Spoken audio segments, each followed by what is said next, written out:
Okay, hello. Welcome into a Saturday morning live stream. And it looks like I missed muting that computer over there. There you go. You're muted now. Take that, computer number 2. Hello. So we got a session with my brother Stan today. We've got him set up with a new computer. We made some videos during that process.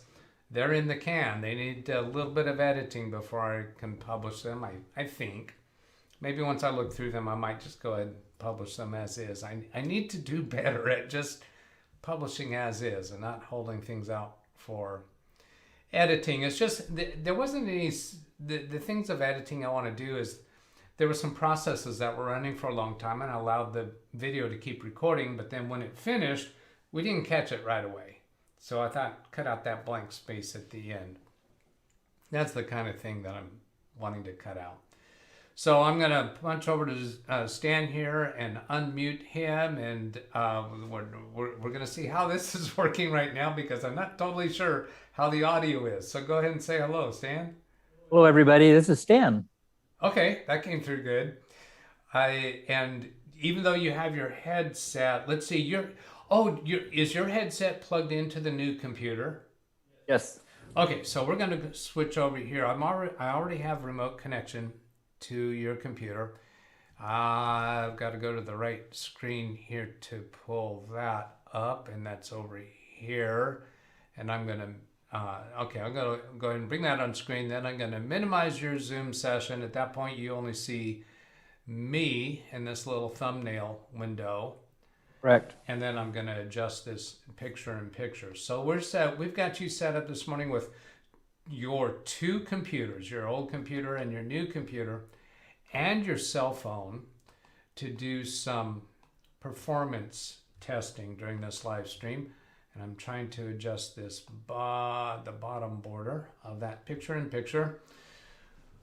So I'm connected to your new computer now, and I'm going to check what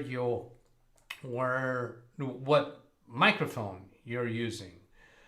So I need to bring this visible. So I'm moving my mouse around your Zoom session on your computer.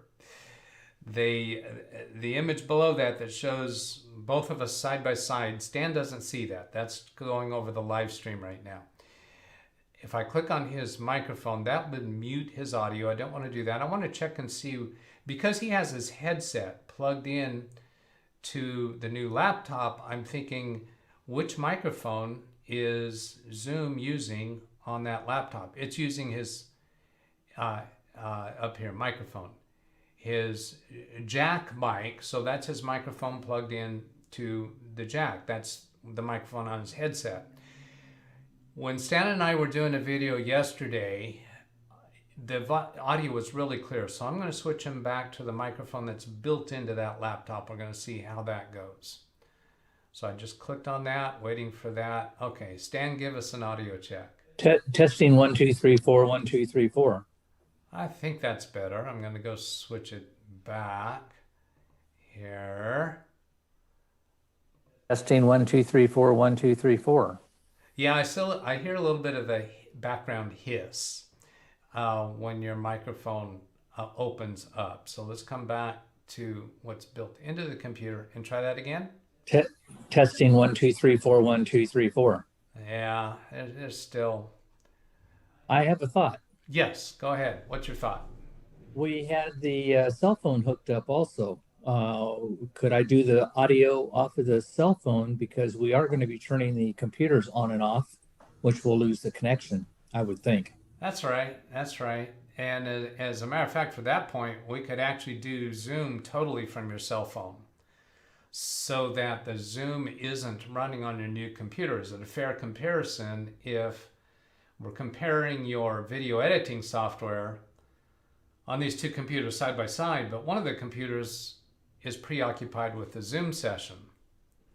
Okay, so let me do that. And I think I heard somebody else chime in to the Zoom session, so we might have somebody else waiting to come in too. I'm seeing participants for, yes, Jeff Ryman is waiting in the wings. So Jeff, we're going to bring you in right after we decide how to do Stan. So I'm going to bring in Stan's cell phone. And Stan, if you can just point your cell phone's camera, maybe use, let's see, your sideways. Oh, turn your phone. I need to. Turn your phone vertical and then turn it back sideways.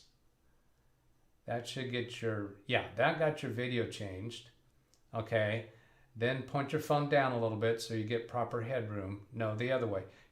Your phone should be pointing at you, not at the Okay. not at the computers. Okay. Well, I have it. Yeah, I have it coming. I'm looking at the camera that's coming to me, selfie camera. Yeah. So you can actually see yourself on the screen, right? Yeah. Yes. Okay. So then I'm going to exit Zoom from your new computer. So then we're just going to have your cell phone. Oh, he has to change his headset now because he just dropped his audio. His cell phone is connecting to audio. Wi-Fi. Let's see. Do I have? Can you hear me? I can hear you now. You can hear me? Okay, now I can hear you. Yep. All right. All right. So point your cell phone down a little bit so you're properly framed. You shouldn't be in the bottom half of the frame when you are seated. Better. There you go. There you go. That's far. Too far. Let's just have There we click go. clicks on it. It doesn't have Oh, it a. has clip. Okay, has that's clip. fine. We'll leave that as is. Oh, I can go down some. Oh, shrink it down. Okay, that's good enough. And then we'll go ahead and bring Jeff in. And anyone else that wants to come into the Zoom session, you're welcome to come in. Let's see, we've got 17 viewers currently, 4 likes. Thank you, everybody. And here comes Jeff. Hi, Jeff. Morning. There you are. How are you today? Pretty good. How was your Thanksgiving? Quiet. Quiet. Okay. Stayed home and didn't do much. Yeah. Well, Stan's been here with me for about a week now, I guess. Yeah, we've been wondering if his new laptop came in, and I guess it has. Yes, it has. And we've made a few videos already. But I don't think Yeah, I've we were published any. discussing it on Ken Stapp's channel yesterday. Oh, actually. okay. Marvelous. So what we're going to do today is we've got his new computer is almost completely set up. We haven't done Microsoft 365 yet. But both of them are set up to the point to where we can launch the Filmora, the Wondershare Filmora video editing software that he uses. And they both have the same project on them. So we can do a rendering from both computers and let them do a drag race between each other. You would expect a big difference at this point, I guess. Yeah, I think so. I think so. And then also would like to, we got his cell phone set up so that we could do a power on comparison. He's out traveling the country in his van, so he's always shutting his computer off between sessions and then turning it on again. How long does he have to wait for it to come on?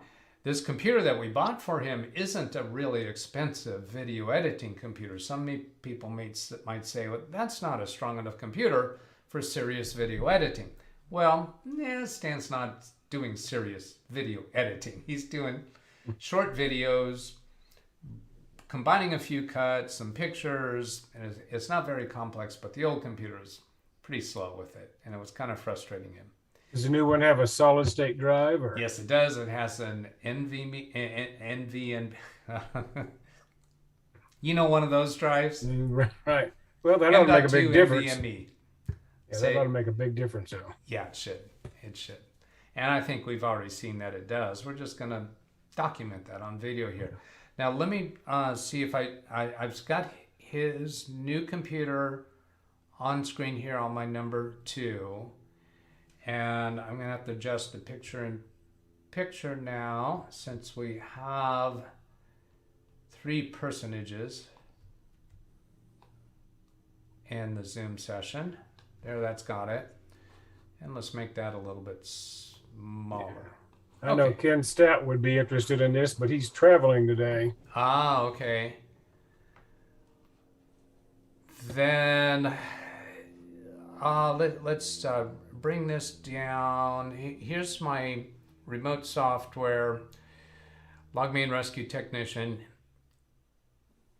Let's close this Zoom window and his email. I guess I really want to close Chrome on his computer. So this is the new computer. On this other tab is the old computer. I can pop both of these out, do this tearaway, and then Alt-Tab to get to Log Me and Rescue, and then do a tearaway on this other one. What I can do with that now is I can do Windows key right arrow, and then let go of the Windows key, and then I can pick up, yeah, sometimes that doesn't work right. Try that again. Windows key right arrow, then let go of the Windows key while the mouse is still on this window. And that gives me thumbnails of all the other things I have open on my screen. So here I can have his computers side by side, so we can launch Wondershare Filmora at the same moment on both computers and compare the speed. Before we do that, I'm going to go catch up with the chat room. Here's the chat room. We got picture in picture. We'll go back here to the beginning. I only scheduled this live stream a couple hours before we started, so half an hour after scheduling it. Jim says he's going to be out to lunch with his wife and maybe back before we're done. We've got hello Darren and hello Matthew. That's me saying hello back to them. Actually, did I say hi to them? I actually said jai to them. Well, the J and H are close to each other. They should know what I meant. CFWW, hello to you. Ida Rivera, hello. Grandson's 4th birthday. Well, happy birthday to your grandson. And here's Jeff, and he's in the Zoom session with us. Tony, hello, Tony. Same Goat, hello to you too. Winter Mute, Neil, great videos. Doug, thank you. Winter Mute again. Well, what are the specs on the two computers? We'll go look at those live and show you what those are. And I don't actually know them off the top of my head. And the new computer is, oh yeah, he was trying it when I was stumbling over that. Envy me. It's an M.2 NVMe on the new one. Hello Dom Long. Hello Kenny Whitten. And Win 11 versus Windows 10. Yes, that's right. The old computer is Windows 10. The new computer is purchased brand new from Dell. Built for Windows 11. It was made for Windows 11 and came with Windows 11 pre-installed. RM, hello to you. There's Jeff again saying hello. Matthew Jello. He's referring to my JI up here where I missed the H key.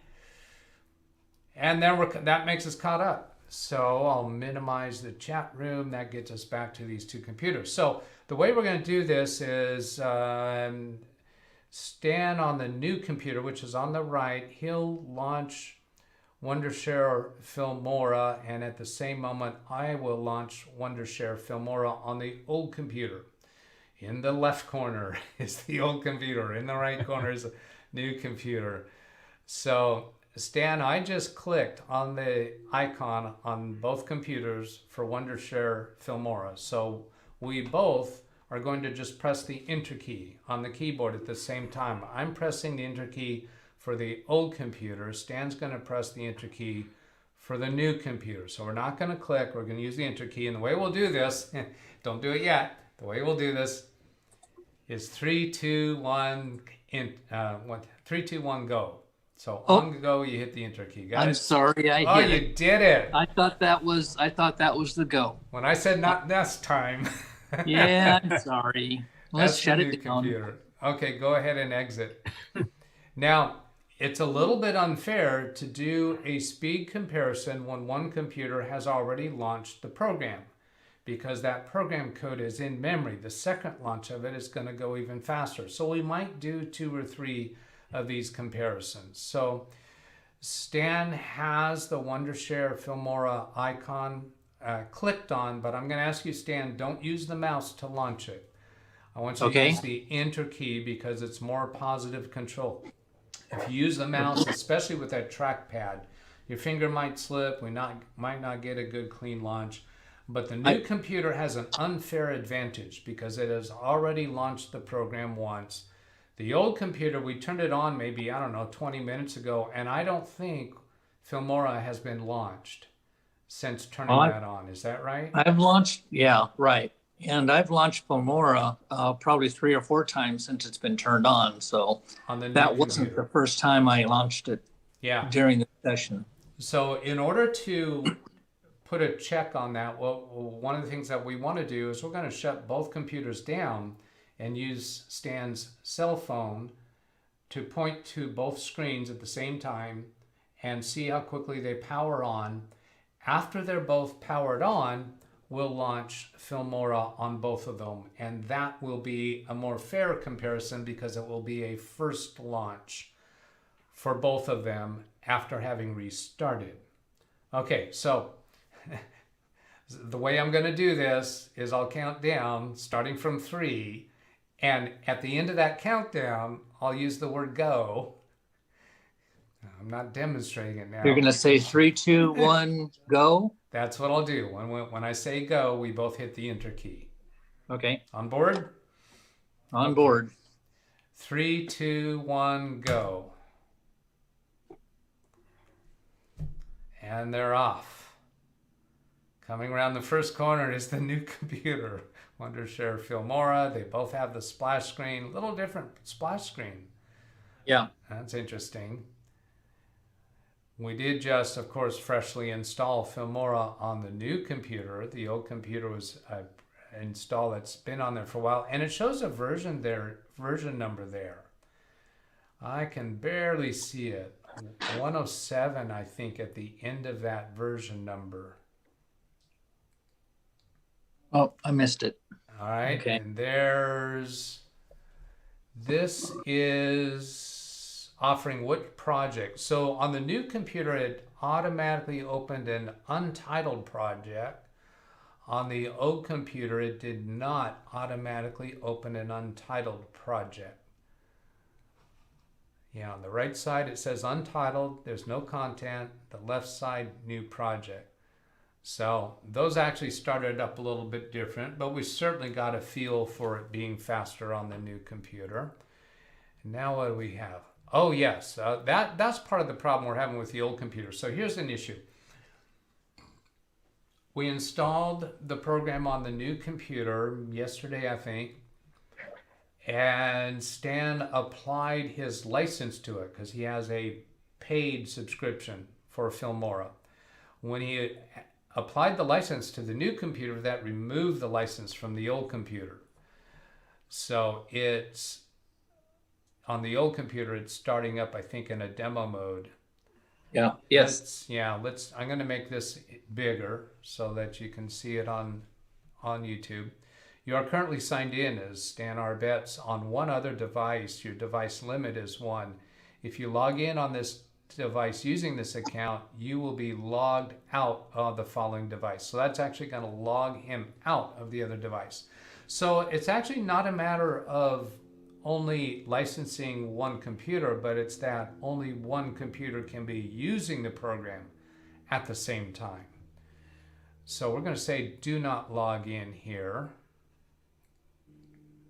We could set up another Wondershare ID so that we could have them both up and running at the same time.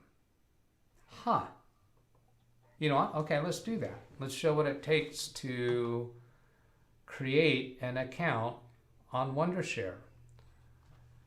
This will be for me, DougBetts at LiveWindowsTraining.com.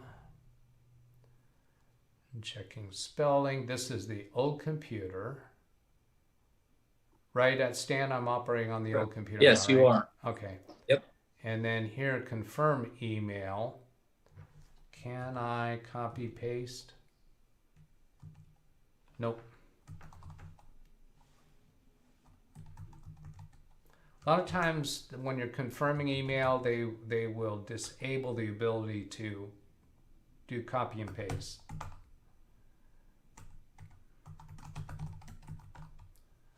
Talk and think and type at the same time. It doesn't work very well for me. Now this is Stan's computer. I'm The old entering one. a password. I'm going to make a note for myself what password I'm making for my Filmora account, and also making a note that it's using my LiveWindowsTraining.com account. Okay.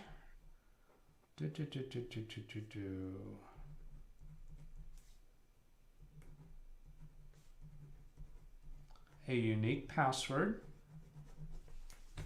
Even though I don't intend to be using this much, I'm using a unique password, not a password that I use on other accounts, because what if Wondershare has a security breach someday? I don't want a password that I use on other accounts to get out there. I can't use my LastPass for this because this is Stan's computer. He doesn't have my LastPass.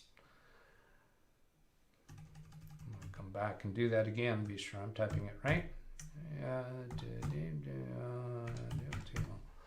All right, and then I can take that off screen, click the eyeball to be sure I typed what I think I did. Yes. Ooh, that's interesting. When I tab to the next field, the password remained displayed on screen. I've never seen that before. Okay, then come back here. First name, Doug. Last name, Betts. Create account. Email inconsistent. Please check and confirm. Oh, look at those emails up there. I did a capital D on one of them. That doesn't matter in an email. Uppercase and lowercase doesn't matter. It'll still get through, but apparently it was comparing that. Did I make any other mistakes? I don't see any others. Create account. Yep, that's all it was complaining about. The new version is now available. This is a big upgrade. So on the Stan's new computer, we must have the new version. So it's not really a fair comparison if we don't have the same version on both computers. Alex is waiting in chat. Oh, okay. In Thank Zoom. you. In Zoom? Yeah. Okay. Free upgrade. New version is available. So I'm going to click free upgrade and let that install. And then we'll go bring Alex in. And I'm going to turn off the waiting room. We don't need the waiting room anymore. Alex, Jake, here you come. And I'm turning off the waiting room. And there he is. We have just a profile image for Alex. And the microphone is muted. Hello, Alex. Are you there? Maybe he stepped away from the computer. All right. Here's this update continuing. Oh, I haven't done AVDW checked. Watch. Can somebody in chat check for the DVR and give me a confirmation? Well, actually, Jeff, you should be able to tell me audio and video are okay. Yeah. All right. Jim was watching the DVR stuff to catch up, so. Oh, okay. Okay. He didn't have a lot to catch up on, but. All right. Why did I lose the old computer? Yeah. Download completed, it says on mine, on the old computer. All right. With mark yes on it. Let's It hasn't see. Here's the old computer. It still is detached. I'm thinking I'm just not recognizing it in all of these thumbnails. That's the new one. Okay, well, I'll come back here. That's 2021. Oh, I lost the remote control section. See this button right here is available for launch remote control session. That means it disconnected the remote control.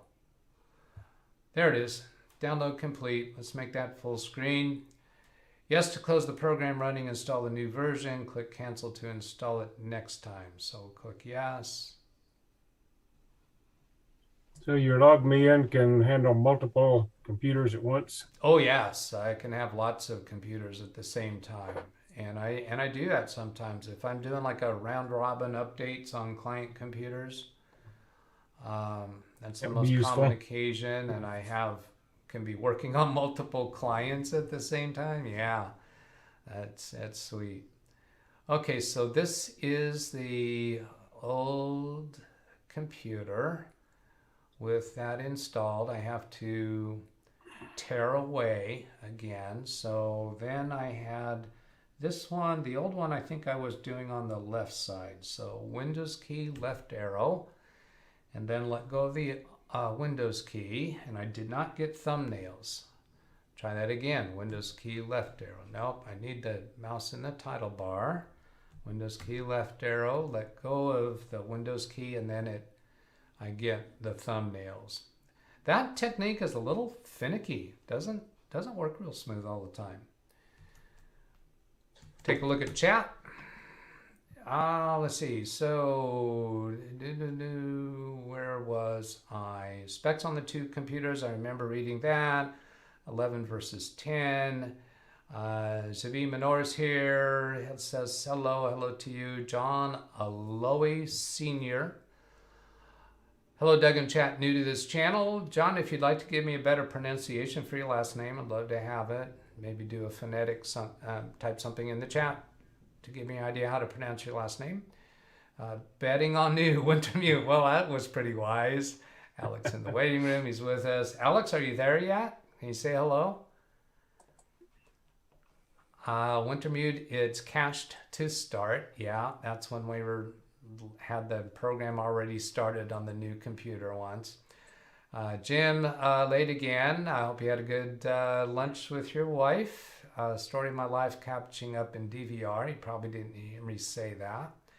I'm on the map again. Yes, you are. I actually made the video that recorded an MP4.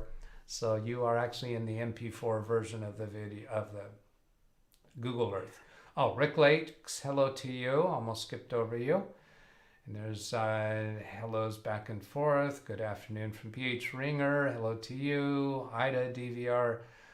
Okay, and Tony and Zvi all say that's okay. And, oh, John says my pronunciation was fine. Aloai.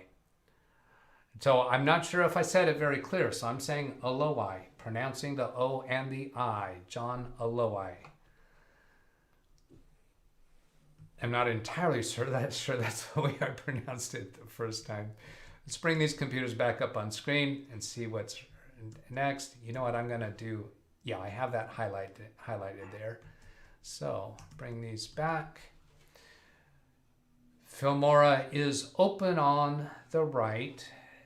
Let's launch it on the left and see if it comes up with the new version and my account. Here's 1.07. 10.0.0.107. While that's launching, we'll go see if that's what the new computer has. I'm on the new computer now. I'll go to the help menu and choose about. Most often at the bottom of the help menu. Oh, that's not the same version at all. Well, that's not 10.0.0.1. It said it was going to update you to 10.5 on the old one. Oh, did it? Do you have to reboot after the update, or maybe. And maybe it's just relaunching the program will apply the new one. Here I'm back on the old computer. Let's go to new project and see what the help about menu says now. Message center, close that. Help about. Yeah, we're still clearly not at the right place. Now, on the old computer, we don't have a licensed version. Could that be why we're not at the same version level? That's going to make it a little unfair, I would think. So where's update? Here, check for update. New version has been found in your device. Please click yes to close the program running, install the new version. So we haven't accomplished that install yet somehow. Did it actually create a different icon on the desktop? No. I don't see an installation occurring.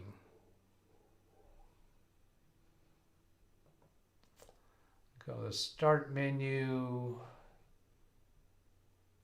Looking at the top of the start menu, recently added. Filmora is not there. Scroll down. I'm guessing it's in a folder called Wondershare. Yes, here. Wondershare Filmora X.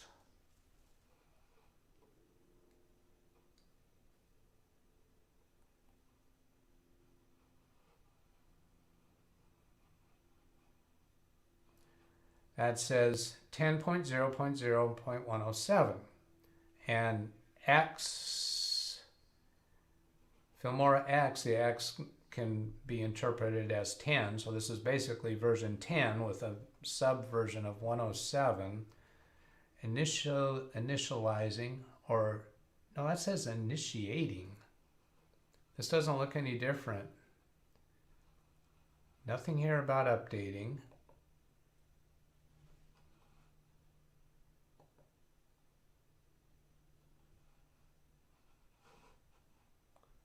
Close that. Go back to the help menu. About. Yeah, it still hasn't updated. What in this parentheses here, 6.0.0, what's that about? Here comes somebody into Zoom. I'm switching over to the new computer. Minimize my remote chat. Look at the help menu here, about 10.5. So that's still Filmora X, if X means 10, and in parentheses 6.6.172. Clearly the old computer is not up to the same version yet. You got something running in the background trying to update it? I didn't see anything. Alt on the old computer, Alt Tab has only Filmora and my remote connection. I come back to help. Hello, Jim. Hey guys. Check for update, and here comes Gary Weisenberger. A new version has been found in your device. Please click yes to close the program running and install. Okay, so do I have to do something to install the new version? I would think so. You think Because so? you did this last time and it didn't do anything. Yeah, based on the fact that last time I clicked yes, it didn't appear to do an installation. Do I have to go somewhere to install the new version? Could go look in the downloads folder. Open File Explorer, go to Downloads. That says earlier this year. Let's change the view to show details. We are sorted by date, so nothing came to the Downloads folder today. Might be in the temp folder or something. The temp folder. In Documents Wondershare, there's a Wondershare Filmora folder, and that has a temp folder, I recollect. And does it have an update folder? Upload now.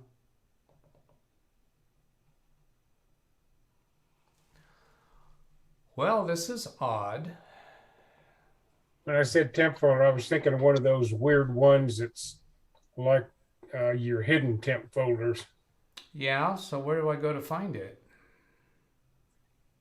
As such a folder could be anywhere.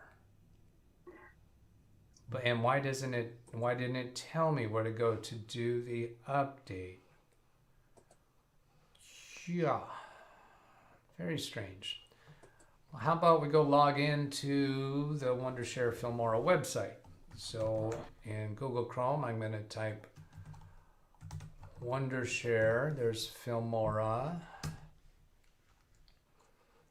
The website is Wondershare.com, and down here we have Filmora.Wondershare.com. That sounds more specific. Here's a sign in, so I'll sign in with my account. Well, I was thinking of under your username folder, there's a hidden folder called App Data, and that has a whole bunch of stuff in it, like local and roaming, and a lot of programs hide stuff in there when they install. Yes, I'm familiar with it. I've never had to go there for doing an install, so I have kind of a reluctance, but we're not finding anything else that's working, so why not go try that? This is the old swag method, scientific wild something guess. Show notifications. You know what? I'm going to allow notifications to see if it might pop up something about updates. It doesn't seem like it would, but Doing a full shutdown and bringing it back up might not load it. yeah, it might. That might clear up whatever's not working right. I'm signed in with my account now. I can prove that by going over here to the profile icon, which is usually in the upper right area of any website. I do a left click on it, confirms that I'm logged in. I'm going to do one more launch using the old computer and try that update option. If that doesn't work, then I'm leaning towards uninstalling and restarting the computer. Loading libraries in the bottom right corner. I see Google Eyes saying Gary is correct. Initiating. Wait a minute, what was that in regards to? Check the installed folder. I see from Zvi. It says initiating. New project.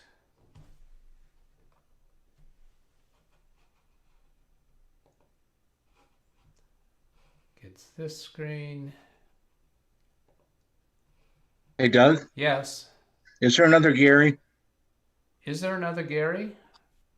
Somebody just said Gary is right, and I haven't said anything yet. Yeah, I know. I'm thinking they were responding to, I think it was Jeff that was talking about the app data folder, wasn't it? I think it's Blackwatch. You think Blackwatch was saying that? Wouldn't Blackwatch surprise isn't me. in the room, is he? He's been known lately to change his name.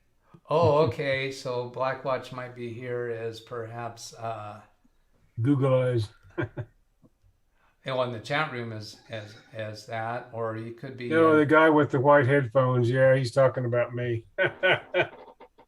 Oh, okay. Oh, yeah. So he identified. I think his Jim's white right. headphones. Okay, but the one that's in the Zoom session is Alex Cheek. Could be Blackwatch for all we know, since Alex hasn't said hello yet. No, that's Alex's logo. Yeah. All right. Anyway. I think that's Alex. All right. So still here, we're on the old version. Check for update again. Let's see if I do cancel to install. Oh, wait a minute. Click cancel to install it next time. Well, no. Click yes to close the program running and install a new version. Click cancel to install it. So cancel is not going to install it now. This is just flat out not doing what it's claiming. So let me go to show what the chat room is saying. Well, the program closed. Yeah, it did close, but it hasn't done anything else.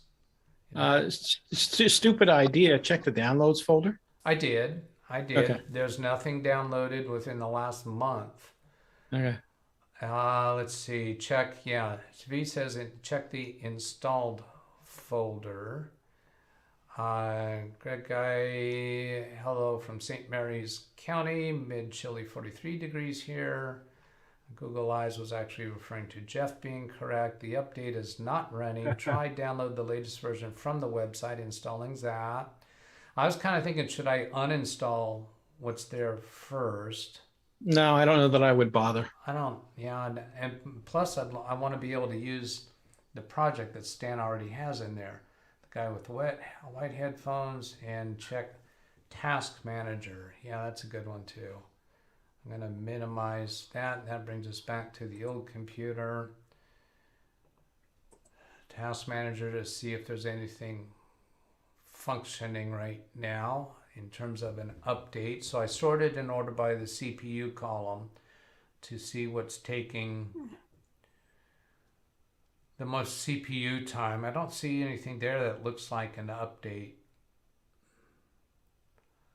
for that software. Sorting by the name column, I'm going to look to see if there's a Filmora or a Wondershare in alphabetical order. So there's device and Google. So nothing there for the letter F. Scrolling down to the letter W to see if Wondershare.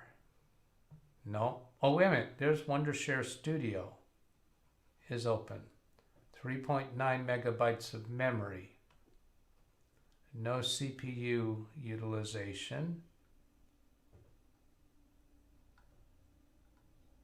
Looking through the Windows processes.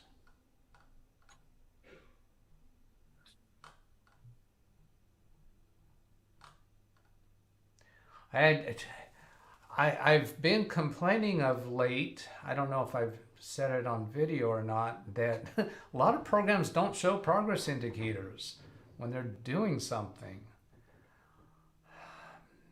It just doesn't feel to me like anything's really happening, even though that Task Manager showed a background process for Wondershare. How about ending task on this and then trying the process again? So I'm clicked on Wondershare Studio, in task, so it went away. And this is that ending task on something that's not working right and then trying it again, that is something that I do have to do on occasion. Wondershare Filmora 107. Yeah, Wintermute agreed with that. Kill Wondershare and then start again. I think he said that before I did that. I think I actually read that from him before I did it. From Bill Brulette, I just downloaded Windows 10 Pro to my new build and have no sound. Google Eyes says yes. Hey, there's Carrie. Carrie Holzman. Hello, Carrie.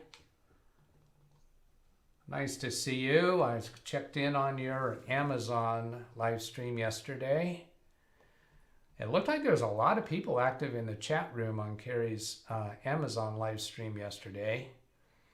Didn't get to stay with it the whole time. I was just having lunch at Taco Bell when I checked in on it. So here's Wondershare Filmora. Do the new project. Tim Sowell's here too. Hello, Tim. Now, what version do I have? What we're trying to do here, since there's a few new people that have popped in, is we want to compare the performance of Stan's old laptop with this new laptop. And we kind of got hung up here because we want them to both have the same version of Wondershare Filmora. The old computer has an obsolete version. I'm going to go display that version number again. This is the old computer showing version 10.0.0.107. I'll Alt-Tab to the new computer. The new computer is showing version 10.5.2.4.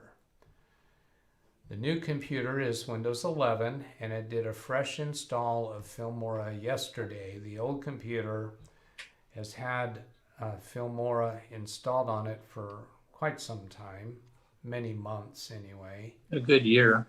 A good year. Was that the tires you put on it? Yeah. It's rolling pretty slow though. Yeah. Oh, It's either the tires or the blimp. yeah. Yeah. Yeah, I got the blimp version. So here when we do check for update, we've already downloaded the update and it's telling us here repeatedly, a new version has been found in your device. Please click yes to close the program running and install the new version. Click cancel to install it next time. In previous attempts to click yes, it just goes back to the Windows desktop and does nothing. We recently ended task on a Wondershare task, and we're hoping that clicking yes this time is actually going to do something. And if not, I think our next notion that makes sense is to restart the computer. Go into Task Manager and see what's going on now. Nothing here in the app section. Sort them by CPU. Nothing here at the top of the CPU activity looking like an update. Go back to name sorted mode and scroll down to bottom here. We see Wondershare Studio. This is what we had before, showing a similar amount of memory in use, not exactly the same, but no CPU. There's some activity down here, Desktop Window Manager. And then there's a client server runtime process. Could that be Wondershare Filmora, or could that be my remote connection to the computer? I'm not even sure even where I want to go to look on that. But there's certainly no progress indicator happening right now for that installation.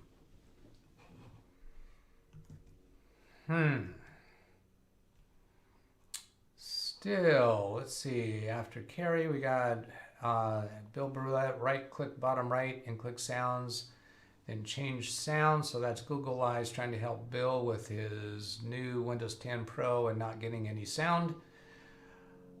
Some hellos back and forth, hellos, and Tony Wallow, hello, and John Aloi.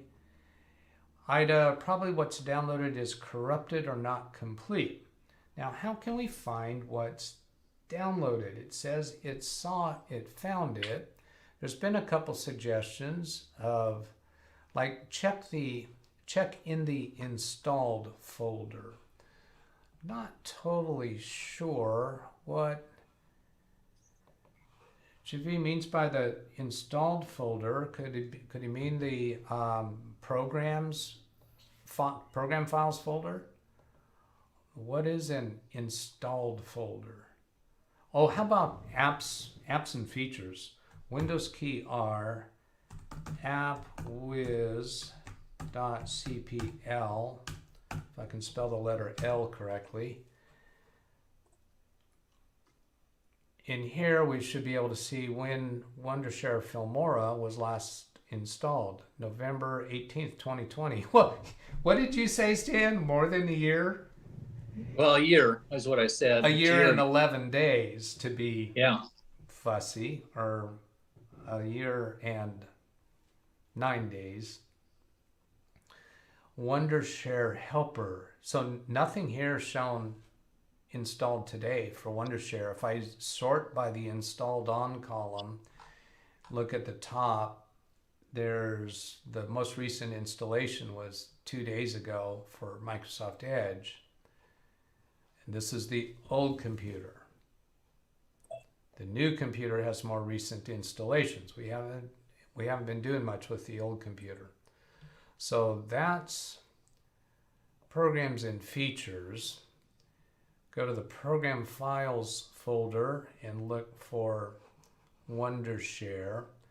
There's nothing for Wondershare, and there's nothing for Filmora. We don't have a scroll bar, so we're seeing the entire program files x86. Let's go look at program files. Filmora, there's nothing in F, and here's Wondershare.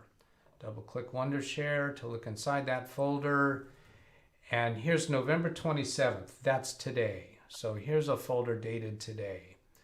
And during the time of this live stream. So that looks like a new installation. These subfolders are all showing November 2020. So that's indicating that the date of this folder got updated for today because, well, did that happen because of launching the program or because of the update? This today's date, 11:43, might have updated the timestamp on that folder just because we launched the program rather than the update. Come into the Windows icon and then down to Wondershare and see what's showing in here. Wondershare Filmora X. If I launch it from here instead of the icon on the desktop, what do we get?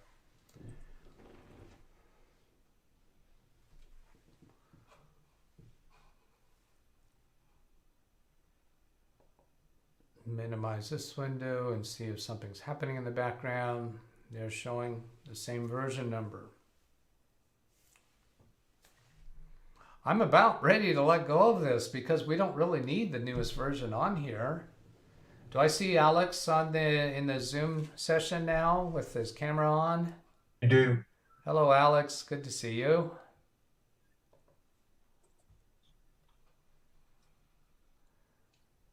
The setup is a small file. I'm looking at the Filmora website. You get a free trial. I don't know that it's the newest version, but right.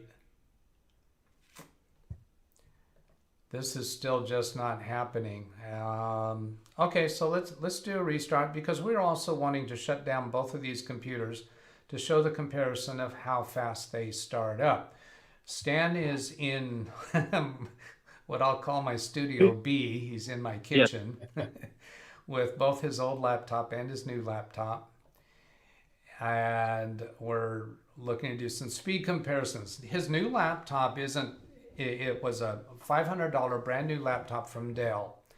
And we bought it brand new from Dell because the Amazon listings for that same model computer were right about the same price. So we could buy brand new from Dell rather the Dell from Amazon that wasn't specifying whether it was brand new or not. And it's not a high-end laptop, but it's far better than his old laptop. Now this is the old laptop. Let's move that to the left side screen. Windows left arrow. Let go of the Windows key. Try that again.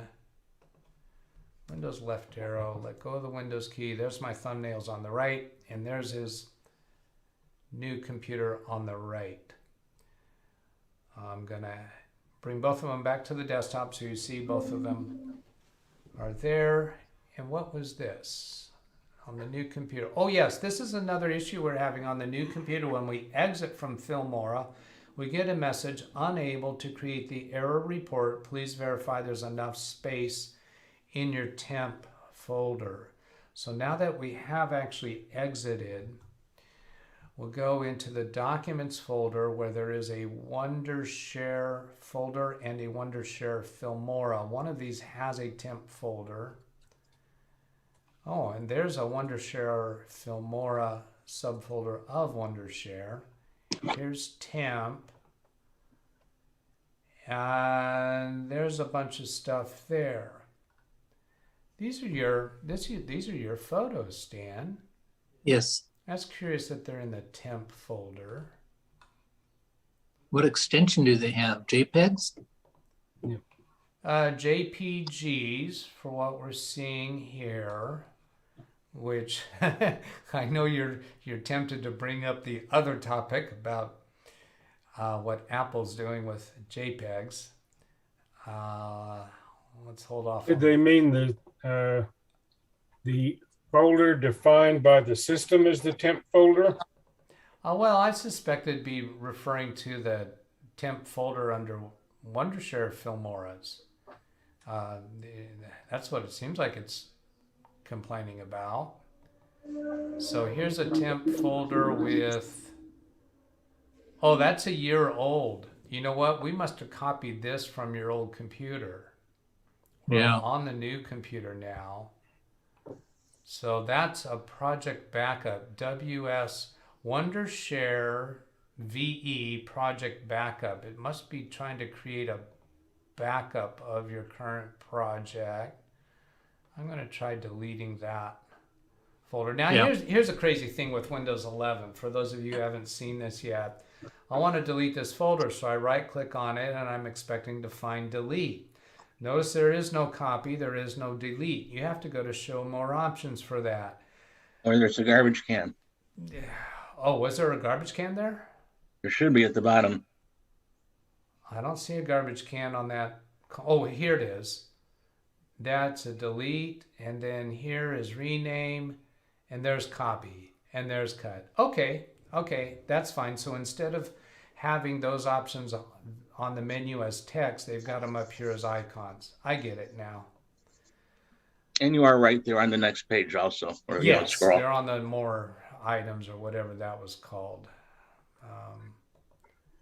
So since we have launched Filmora a few times on the old computer and you've just kind of had a sense of that, let's go ahead and launch it here. And you see how quickly that launches. This is clearly a different splash screen. It shows the version number 10.5.2.4. And then we're in the program.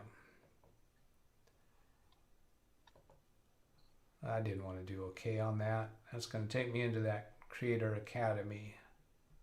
Close that and then exit and see if we don't get out clean. Again, it doesn't like that temp folder thing. Well, we're going to get a little sidetracked here with this temp folder since we're on it right now. Anybody watching my videos know that I do get off on tangent distractions. If we go in here, Wondershare Filmora, and the temp folder in here has all of this stuff. This is the new computer. See, I'm reluctant to delete all this because it's the project you're working on. And then here's this backup. Oh, it has a bunch of backups in here. These are the names of your various videos that you have already done on your old computer. These are backup folders of those projects. Now, Stan, I don't think you really care about those backups because your habit with working with videos is you produce a video, you put it on your channel, and you're done with it. Exactly. Right? And thinking that JPEG problem we had could be what it's looking at here, saying that the JPEGs aren't working because it's looking for the other file name extension. Okay. But yeah, I don't need those. Yeah, let's just go ahead and wipe out this entire project backup folder on the new computer. Because we actually have all those still on your old computer. We could bring them in again if we needed to. And I've got them all highlighted now. I'll just hit the delete key on my keyboard. And while that's running, I'll go bring up the chat room. And let's see, has Javi clarified what he means by the install folder? I don't see anything else from Javi. Greg says, hello to everyone. Gary, correct. The guy with the headphones. Let's see. I've already done some of that. Kill Wondershare. We did that. Carrie's in the room. Hellos to Carrie. Ida, probably what's downloaded is corrupted or not complete, which certainly could be the case. And this is where Bill is talking about his sound issue. Hellos. This is the motherboard that Bill is using, and Wintermute giving him some information about the audio driver for that. Just find your sound, select each mode to hear. Are you on Windows 11? That's help for Bill's issue again. Bill's issue from Carrie. Click your speaker icon, lower right corner of your taskbar. Select your audio output device. Yes, absolutely. Google Eyes. Carrie already said that. Oh, Google Eyes had said that. All right. Sam Lazar, hello Sam. And Google Eyes thought he said it was new install Windows 10 Pro. That's right, he did say it was Windows 10 Pro. And that's what was new. I don't know if he already had, was that implying he had Windows 10 Home? I don't know. But anyway, well, coming back. What else we got here? Didn't see that. Sorry, broke him in late. And Carrie, didn't see your comment. Okay. Thank you, everybody, for the help that you're providing to Bill. Do you want to permanently delete this folder? Do this for all items. Put that check mark and answer yes. Did I? Oh, wait a minute. Do I have the wrong thing on screen? I do. Doggone it. No.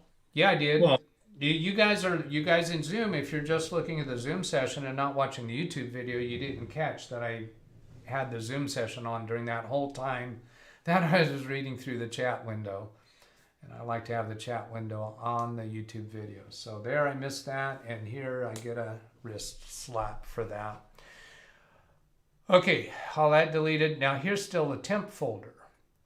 That was the backup folder that we deleted. I'm inclined to delete all of this. I did a Control-A to select all of it. I'll do a Control-click on the backup folder, so that's not highlighted. I'm not going to delete that folder and delete all of that. That all went away quickly. Let's minimize that. See if that takes care of the problem when exiting Wondershare Filmora on the new laptop.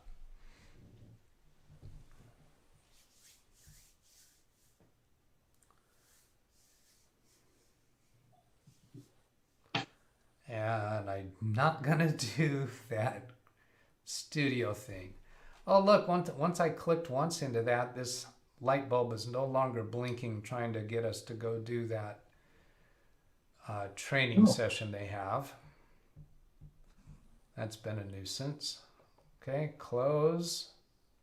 Unable to create the report.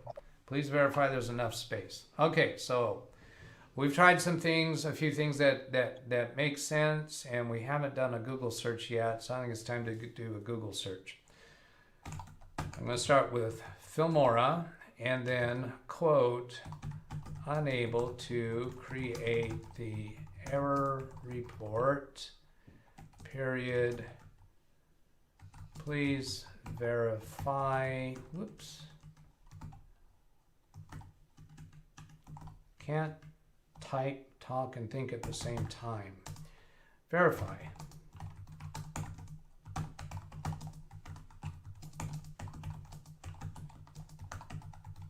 See, I can touch type just fine if I stop talking and thinking.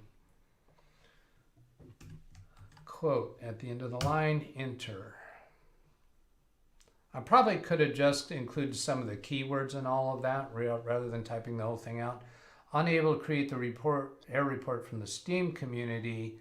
Nothing there telling me it's specifically Filmora. Enough space in your temp folder. Temp without the quotes. That's another way. Unable to create the error report. Don't see. That's what I was talking about, the one that's in app data. Yeah, okay. That's the system temp folder. Here's one that's specifically about Filmora. Unable to create the error report. Please verify enough space in your temp folder. I got this message after installing Filmora software. That's very precisely what we're looking for. So yeah, that %temp% would be, that would be getting us to the Windows temp folder, and that could be where the problem is. I am oh, that's a YouTube video.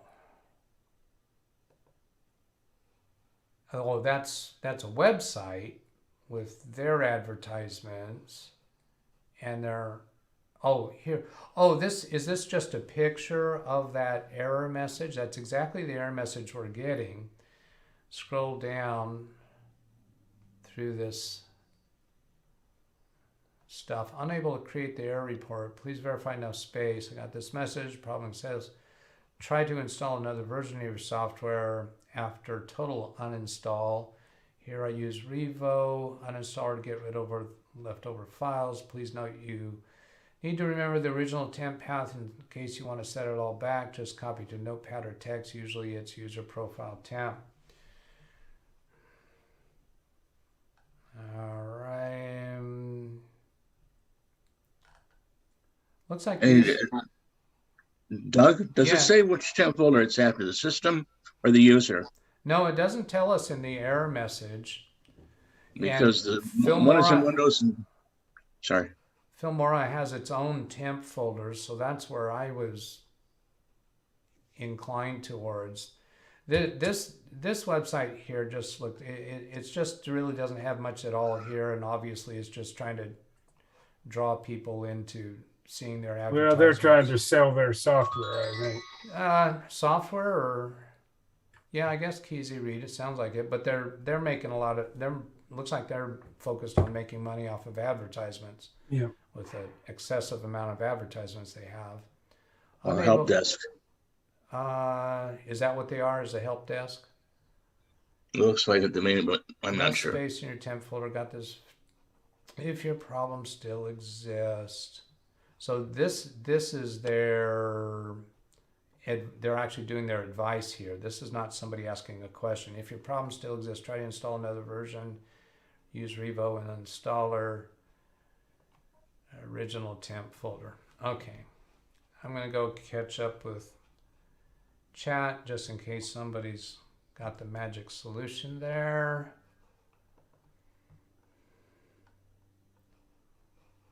Let's see there. Ida's helping with Bill's problem. I think it was Bill was the name. Blackwatch is here. You can start the stream. I was a little late. Yeah, we've kind of been talking about you. Blackwatch behind your back. RM, what's about time, old man? This is chit chat between people on Blackwatch. And Bill's the one that having a problem with his sound. I'm not. That's the only way it works, and I'm not using them. And that's about the sound issue. From Carrie to Bill about the sound issue. Ida, I think, is also about the sound issue. Okay. Minimize chat. There wasn't anything more specific in these Google searches that I could really grasp onto because they weren't about this software, but we did see about the suggestion about the temp environment variable. So Windows key R and then type %temp %. That will get translated to the actual path of the temp folder. Click up here in the address bar and see that it is a subfolder of the Stan profile. I'm going to go up one level to the local folder so that I can right click on temp and see how large it is. Properties. 85.6 megabytes. That's not a lot of space. Another way to do that same check is to click on any folder in that temp folder, then Control A to select everything, right click and choose properties. 91.5 megabytes and 571 files. Is there a subfolder in here for Filmora? No, these are in alphabetical order. How about for Wondershare? Whole lot of .tmp folders. Here's Wondershare Filmora. Right click, properties, 15.5 megabytes. Go look inside that. Audio thumbnail, FS thumbnail. And these have today's date. Oh, Stan, when we were copying files from your old computer to a new computer, some of them wouldn't copy over using the technique we were using because their path was too long. And we were seeing a lot of alphanumeric folder names and file names. And I think this is where they came from. Okay. Okay, well, that's a temp folder. I'm going to just right click on this and delete that entire folder. Let's see, this is the new, okay, now the garbage can icon's at the bottom because this is on a different part of the screen. The Filmora program should recreate its own temp folder gracefully. I'm just wondering how you run out of space in that temp folder, though. I mean, Yeah, me unless too. your drive is full. Yeah, I don't know. How is that a thing? And then closing the program. Boom. Same problem. Unable to create the error report. Verify there's enough space in your temp folder. Well, there's two problems there. Why is an error report trying to generate? Yep. Enough space in your temp folder. All right, let's go back on the subject of shutting down. Now, we know that that's not going to fix this temp folder problem because Stan was having this problem yesterday and the computer has been shut down since then. Put this on the left half of the screen again. Let go of the Windows key and I still didn't get my thumbnails. Try that again. There's my thumbnails. Okay. Stan, why don't you click on the Windows button on the new computer and we'll do a shutdown at the same time. So on the left side of the screen, Stan clicked on the Windows button and in the bottom right corner of that start menu is the power button. Go ahead and click the power button, Stan, and I clicked the power button on the old computer at the same time, and then we got a similar looking menu with sleep, shutdown, and restart. So we're going to click on the, when I do that countdown, Stan, Gotcha. that ends with the word go. 3, 2, 1, go.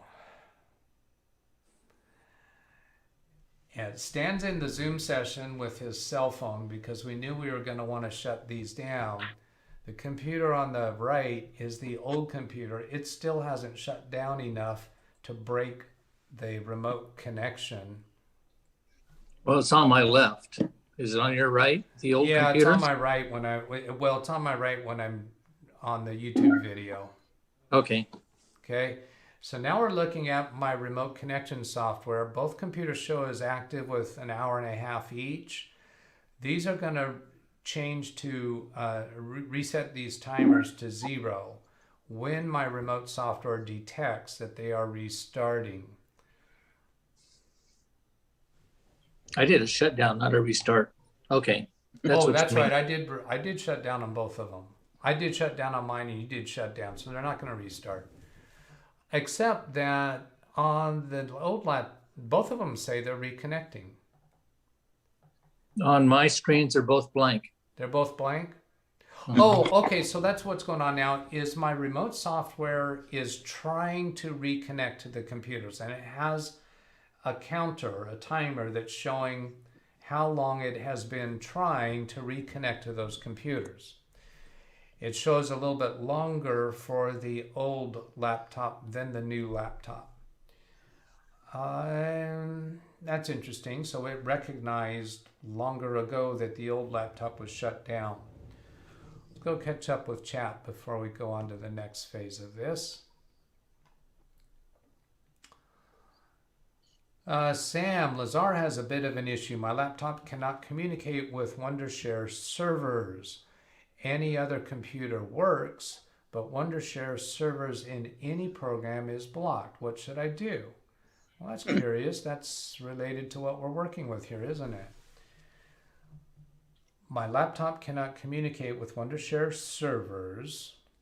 I don't even know how Wondershare is communicating with its servers. That may be where he's from because he's in Australia. Okay, so is it the Wondershare website and when you're trying to install the program?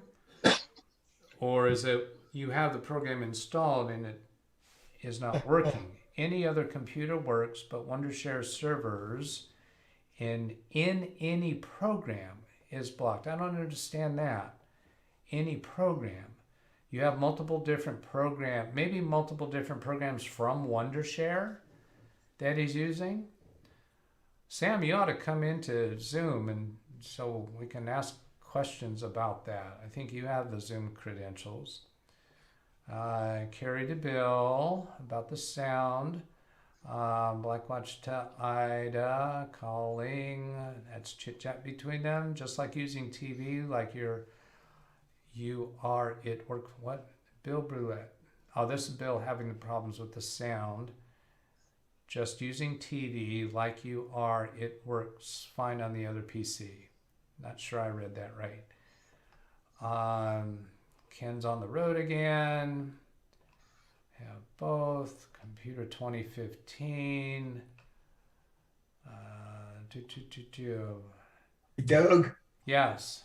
I just looked at one of those YouTube videos of how to clear that temp folder from Filmora.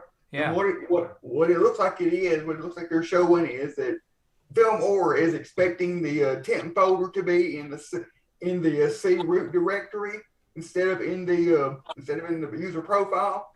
So you have to go in and change the location of the temp folder to the C :/temp, and then they show that message will be cleared. Okay, good. So that YouTube video that was on that website appears to show a valid answer. Is that right? Correct. Okay, good. And I think I followed what you were saying, but hang on to that because I'm going to ask you to repeat that a little bit later so I can follow through on it. You might look on the old one and see if the temp folder is where Alex thinks it ought to be. The thing was working on the old one. Okay, good idea. On the root of the C. And I think it's quite likely that Windows 11 has some restrictions about software using folders on the root of the C drive. Does Filmora specifically say that they released a Windows 11 version? Or did it just say Windows 10? Yes, I think it did. I think when we downloaded it, it showed what versions of Windows it works with. And I remember it, if I'm remembering correctly, it said Windows 11. We can certainly confirm that, but that's a good point. And then also because we copied files from Stan's old computer, did we overwrite some settings for Filmora where the Windows 11 settings for Filmora, we overwrote those with the Windows 10 settings? That's a possibility.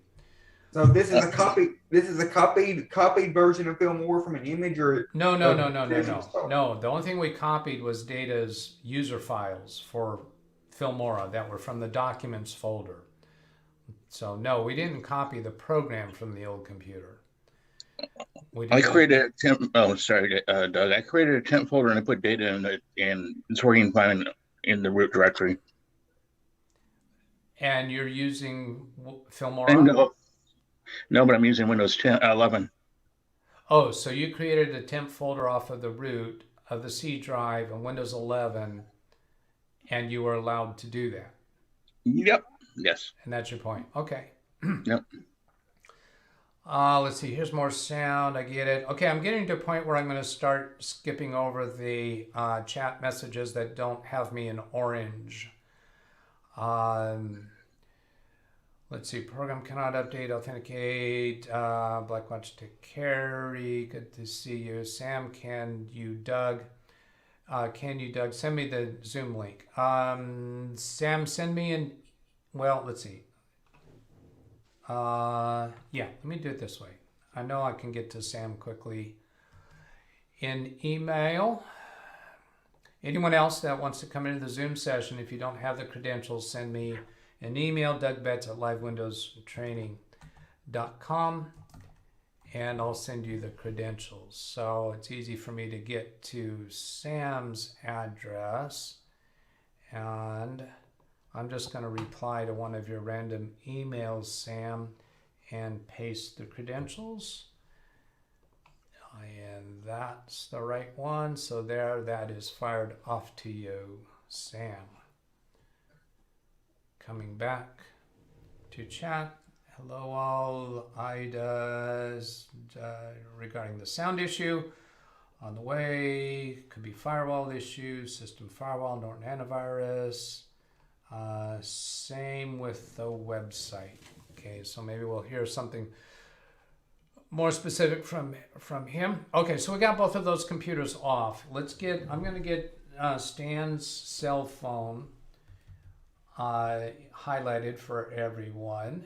And Stan, you're going to have to turn your change to your other camera, so you can point your camera at the computers, and I'll spotlight that for everyone and press the zoom button. So there, Stan in my Studio B, which is my kitchen.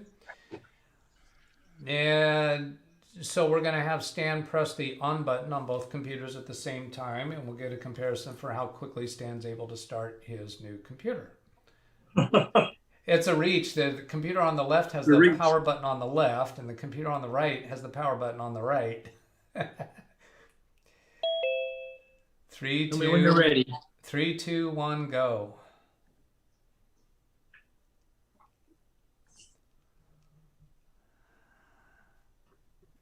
And there's no password on either of these, so they go straight into the Windows desktop. Or actually, the new one is already up. Yeah, it was probably asleep.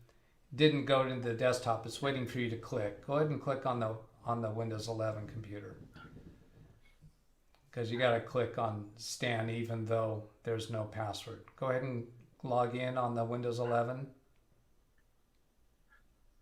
Oh, it needs to go up here. Yeah.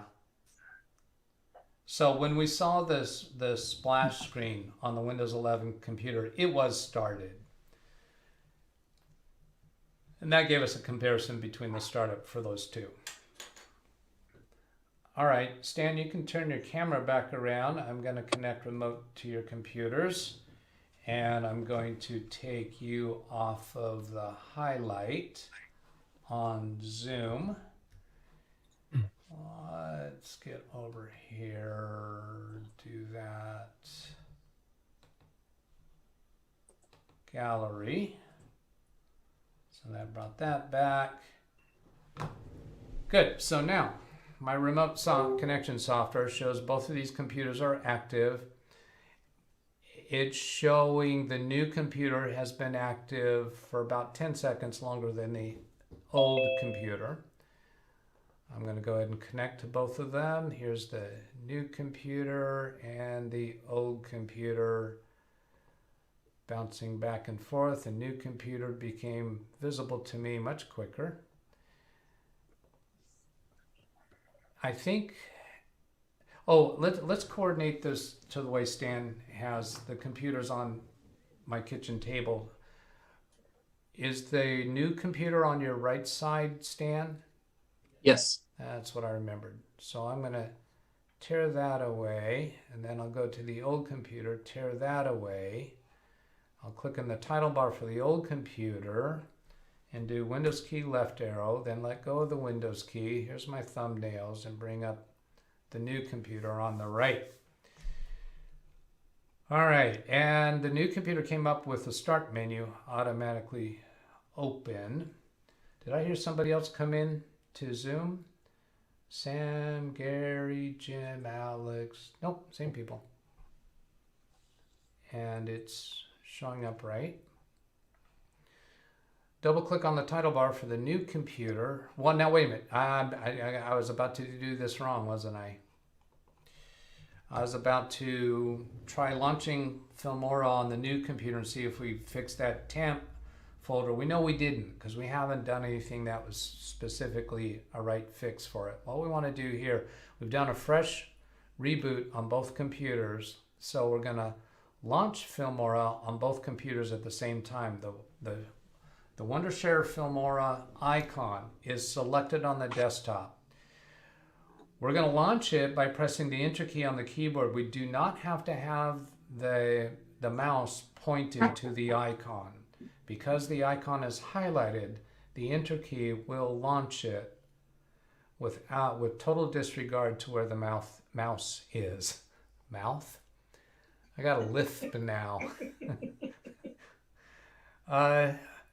Stan, you know how you looked to see if you had that temp directory on the old computer? Let's do this launch timing first, and then we'll go look at that. Because we've got a fresh restart now with nothing else having happened on either computer. So that's where I think the most fair comparison is. Are you ready, Stan? To hit both computers or one? Oh, you've got your position to do the enter key on both computers at the same time. Is that right? Yes. Okay. Yeah, you're going to do them at the same time. I'll give you a countdown. 3, 2, 1, go.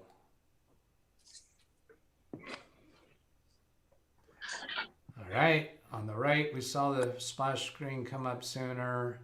The old one came up pretty close. And there's the Wondershare Filmora on the right in the new computer, fully launched, ready to go. And we're waiting. Does anybody want to whistle the tune for, what is that? Hollywood? Yeah, there it is. Oh, and this doesn't actually go all the way in. Don't quite understand why. So I just clicked on new project. So then it went in. So there's a comparison between those two. Let me catch up with chat. Same with website. Nice. Yeah, Catherine Anna Hauserman. We haven't seen her today. Trying VPN into another county for Sam. Yeah, Sam, I was wondering, that one computer, you might also check the DNS server settings and compare that between computers. He was saying that he was having trouble with the Wondershare servers. Blackwatch to Sam, when did you leave Australia? Sam, I tried again with Norton VPN and it failed. Google Eyes, I love the fact you guys are learning and trying new stuff. It's good. Yes, that is what I like doing on these live stream sessions. Sam, use... Oh, these are the... this is Sam telling us the DNS addresses he's using. I'm not directly familiar with them. I think the 1.1.1.1 and 1.1.1.2 or 2.2, those are Google's.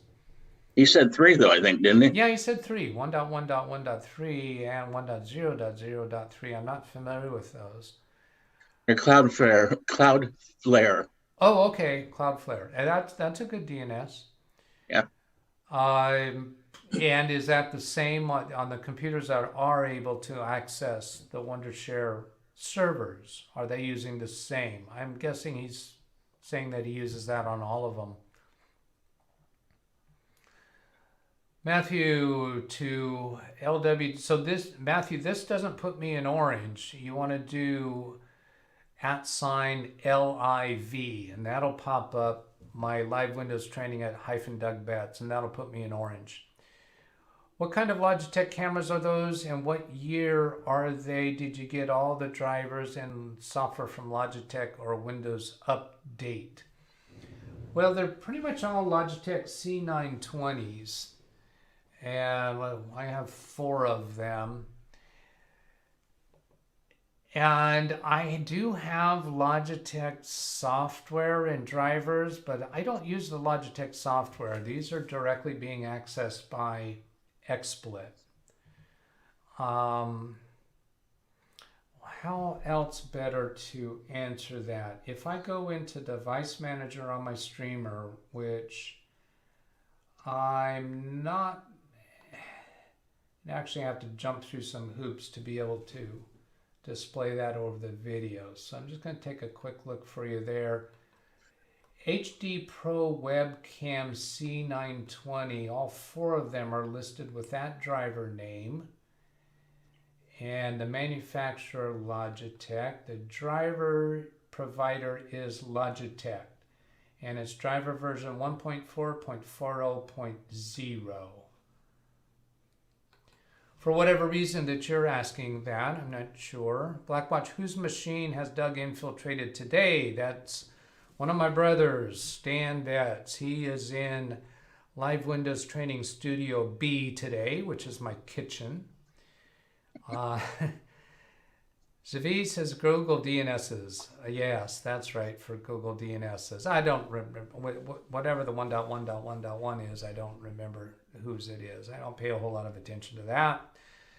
I use a secure version of Cloudflare's DNS. I have the same DNS on as many computers I have at home. So he's using that on all of them. .3 is from Cloudflare, which Gary told us that a little while ago and then put it into chat. Those are his brother's old and new computer. Yeah. Selected on network and Google, same DNS from Google Eyes. Google Eyes, you've been really participating here. I think it's time to make you a moderator. If I've missed somebody else that's been participating in chat and I'd recognize your name, just you can ask to be turned blue if you'd like that. Now I am asking you, anyone who is a moderator, do not block people or hide them unless they are absolutely putting vulgarity into the chat room or obvious spam. And then I want you to let me know about it and tell me what the timestamp is when you saw them, because I want to go hide them. If you're just thinking that they're trolls, I don't want you to block that. If you want me to go look at somebody you think is a troll, tell me about that and I'll go look at that. I don't mind people criticizing me at all. I don't consider that to be a troll for me. How about me, Doug? Blackwatch, you mean you want to be blue? Yeah. Oh, he was. He is. He's just being a troublemaker again. Gee, there's a shocker. You think? Who's Blackwatch? Who's Blackwatch? Well, let's see. What's that line from Aladdin? Why am I not surprised? Wow. That's a good, I think that's a good impersonation. I don't know the movie well enough to know the character, but that was a good voice. That was KJ3N. Yeah, I know it was Jim, but I don't know the character he was voicing. I know. Okay, so coming back here to Stan's computer. On the left side, in the left corner, is Stan's old computer with Wondershare Filmora open. On the right side is this new computer. Since we have these here now, we've done a fresh restart. How about we open your project on both of these? Now, those look like the same version now, are they? Boy, they sure do. Good question. Did that update when you restarted it? Maybe. I'm going to maximize, maximize the old computer. Go to the help menu, choose about. No, that's still the old version. Okay. 10.0.0.107. Now it's, Yep. I haven't, this one on the old computer is using my Wondershare account, and I have not subscribed to the product. Stan has. So we know the new one is a more recent version, shows a newer version number, but they sure do look the same. There's 10.5.2.4. I guess those are visible at the same time in this small Would view. they be requiring a subscription to get the latest version? That's what I'm wondering. So even the layout of this paragraph here is different. All right, so that recent project, both of these are showing untitled. So on the right computer, I'm going to recent.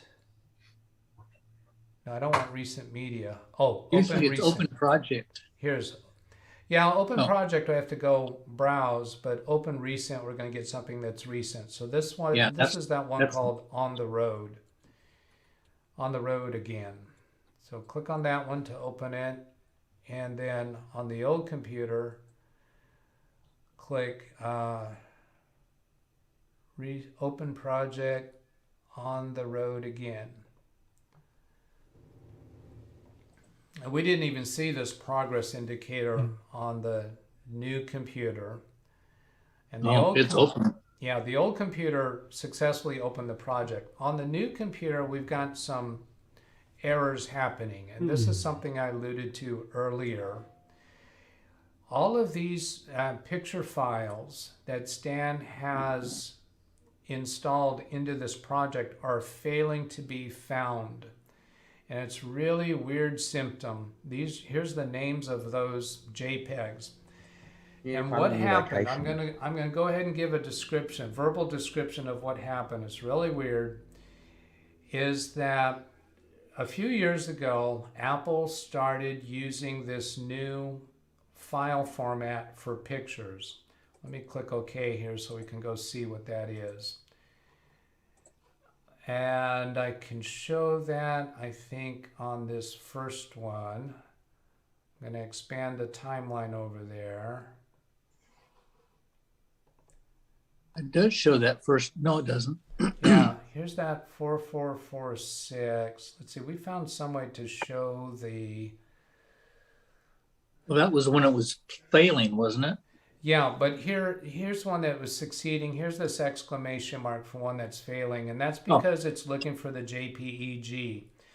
Over here, what is that format that they're using now? Apple is using this HEVC. That's not the extension. It's close to that. HEIC, wasn't it? Yes. Yeah, but the codec for that is apparently HEVC. Well, all of these photos are stored in Stan's iCloud as JPEG. When we install the iCloud app on his new computer and we click to download those files, they all come in with an extension of HEIC. And Filmora doesn't know that HEIC for these pictures that have already been applied. But we were able to individually select all of the ones that were applied to this timeline and tell Filmora to use the HEIC version of those files. But it's really weird to me that iCloud converted those files from the JPEG extension to HEIC extension by virtue of downloading them to Windows 11. It did not do that for Windows 10. They come down in Windows 10 as JPEG.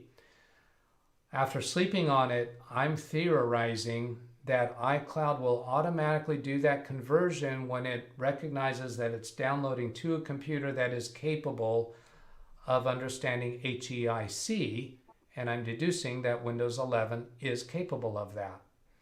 Because the Photos program that comes in Windows 11 is the default photo viewer, and it is able to recognize HEIC. We haven't tested yet to see if Windows 10 can understand those. So that was a struggle for us yesterday. Now, moving this back to the right side of the screen, we have that open on both of them. Now, Stan, I don't even know, what do you do to start the rendering process? It is, it's been a little while. I think I go up to,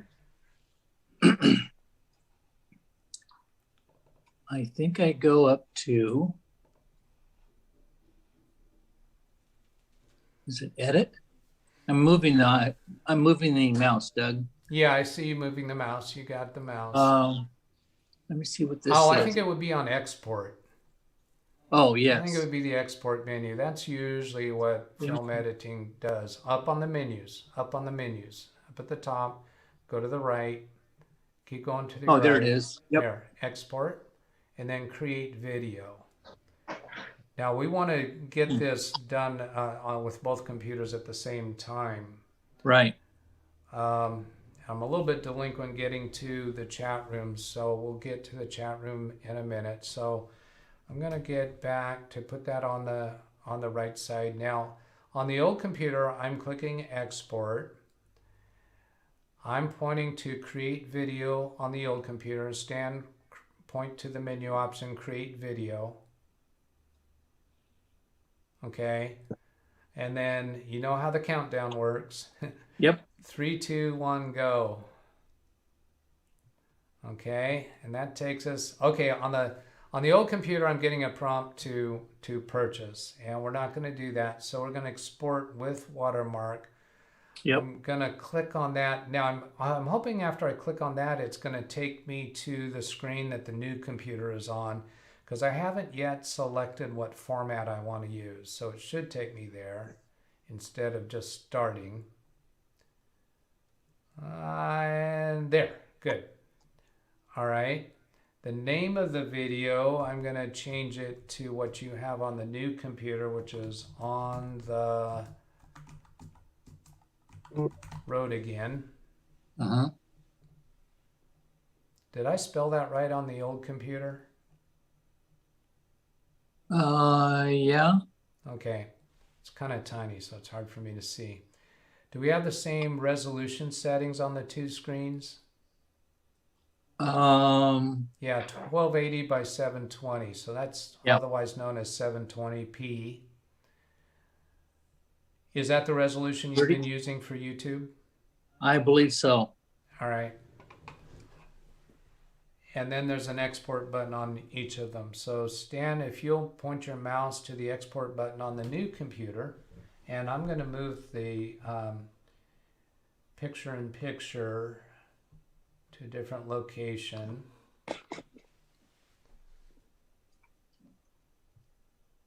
Here we go. 3, 2, 1, go. Stan, did you click on export? I did. Nothing's happening. No, it didn't. All right, try it again. There it goes. So we got a late start on the new computer. And the old computer, is it actually... It's working. It is working? Yeah. Oh, it has time remaining. So they both show time remaining. It says 4% on the old, and on the new, it's 11%. So the new, even though it got an late start, is way ahead. Yeah. And we it's have 15% now versus 6%. Yeah. On the old computer, it says time remaining, and it's showing about 10 minutes, some odd. On the new computer, it says converting, time remaining, less than 3 minutes. So those projects are the same project. Yes. While those are running, I'm going to bring up the chat room and try to catch up. I see stuff in orange scrolling up to, let's see, I guess I didn't highlight my last thing. Where are we at down here on, let's see, gotta say Carrie has the best video output usage on YouTube, but Live Windows Training are doing a nice job of camera views. Chris, I never knew he was live. I'm actually in suspended on animation. I'm not live. That's whatever. Car 54, where are you? Find the new location for the videos. Find the new location for the videos. Not sure of that. Who could possibly need Cloudflare on their PC? DNS. Security make a connection active. Ken, no need for it. Is this not due to Wondershare? Hello, Google Eyes. Well, it's more secure. You cannot get here from there. Okay. Not sure I fully comprehended those comments, but they weren't specifically asking us to do something different. So what do we got here? Are they still running? The one on the left is still running. The one on the right shows 73% for the new computer. Old computer shows, I think that's 18%. Yes, it is. All right. I have a question for Stan. Yes. What's the difference between the trial version and the subscription version that you have? It puts a Are watermark. there limits on what you can do with the trial version? Well, it puts a watermark on the project. So when you run it in YouTube or anywhere else, it shows a watermark on the page or on the video. Jeff, excuse me. Jeff is kind of like Windows. I'm sorry? Jeff, it's kind of like Windows, where at the bottom it says, this isn't a full registered version. Okay, the new computer completed 20, 30 seconds ago. The old computer is still 26%. Go ahead and continue with your questions or conversation there. Well, no, he's answered the question. You get a watermark, I guess, is the big difference. As far as features, there might be feature implementations that Stan's probably not aware of. Yeah, it could be. Doug? Yes. I was looking at the thing we got, or you got, about getting started with R and deleted the whole thing. You might look into that, because I was thinking to delete the whole thing and start over might not be a bad idea. Oh, to uninstall the program and reinstall the program on the old computer? Yeah, or whichever one you're trying to get to work. Oh, well, it's the new computer that has that error message. I would delete everything and restart. Yeah, delete everything. We don't need to delete his content. Not his pictures. Not his not his pictures projects. and videos and projects. Just Definitely uninstall not. the program and reinstall it. Correct. Now there is that one thing about that website that had that YouTube video of how to fix this. I think it was it Sam that tried that, or no? It was Alex, wasn't it? The second part of that video was to use Revo uninstaller and uninstall the program. Oh, okay. But change the temp folder first to the root directory, and then if that doesn't work, you can remove the program using Revo, remove it all, and then reinstall it. Well, are we certain that Revo is even needed? Could it be just a regular uninstall? No, because I can't test that because I don't have the software. I was just telling you what the video was showing. Okay. And I don't know if you need that, but at least do a version or Windows 10 deinstall. Yeah, I think that. Well, it's the new computer that's having that error message, so it's a Windows 11 computer. I hate to say this, but basically the same. Well, yeah, they're the same, but they're not. You know what? This thing about these pictures that come down differently from iCloud. Yeah, but is that Apple or is that Windows? It's both of them, if I'm right about my speculation, because I think that happened because the research I did on it, all the hits I was getting about saying, why does my Windows 11 computer download JPEG files as HEIC format? And all the hits were going back over recent years, having to do with people who were using Apple products and people who wanted to convert JPEG to HEIC. And all of the hits were saying, you can't do that for free. You're going to have to pay for a conversion software to convert to HEIC. None of them were acknowledging that if you have a Windows 11 computer using the iCloud app, that conversion happens automatically. And I suspect, since that iCloud app can be installed on a Mac computer, that the iCloud app has intelligence built into it. Sorry to use the word intelligence with Apple products. But it recognizes that the destination computer can handle HEIC format. So it automatically converts them. Right now, today, if we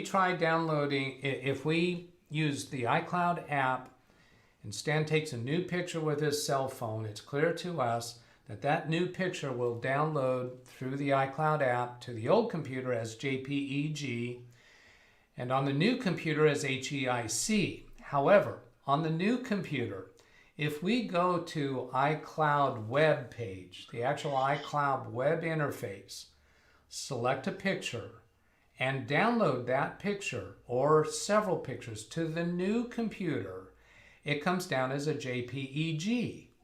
It does not get converted to HEIC. It only gets converted to HEIC when the iCloud app on the Windows 11 computer automatically downloads. But does it still work at that point or no? It works in Windows 11. When we double click on it, it opens into Windows 11 Photos. And when we import the file into Wondershare Filmora, it works fine. Filmora can handle that. The place we ran into a problem is we were opening Stan's already existing projects that had JPEG pictures. And those all came in with an exclamation mark. Source cannot be found. And when we went into his iCloud folder on his computer, we found those files. Those files were all there. Well, Windows 11 by default hides known extensions in File Explorer. So it took a while before we realized that the file extension in the folder that contains those files on Windows 11, those files all had extensions of HEIC. Which you said show them, correct? Yeah, we had to go change that check mark in File Explorer to display known file extensions. And once we found that, then we could use, within Filmora, we could use the Find Media feature in Filmora and go select the file that has the HEIC extension, and that brings it into Filmora as a separate import. So then we have to apply that separate imported picture to the timeline and delete the original. Now when we launch his project in Filmora, you saw that list of files that it couldn't find. Well, those are ones that have not been applied to his timeline yet, but they were previously imported into this project. Wonderful. Yeah, so if Stan had a whole bunch of different projects in progress, that would have been more difficult. But fortunately, he only had this one project. We fixed half a dozen pictures that were 97% complete. Okay. And so once we fixed that, we realized, okay, moving forward, there's something happening there, 99%, 100%. So the old computer finally finished. I think that's a pretty nice improvement for Stan. I do too. This is the type of project that he works on. Windows 11 finished first. Windows 11 finished a long, long time ago. A comment from Gary, who's using Windows 11. It can't be better. I'm sorry. Has more to do with the hardware than it does with 11. Well, yes, that was the hardware. Now, well, I'm running an 11980. You're running 11980.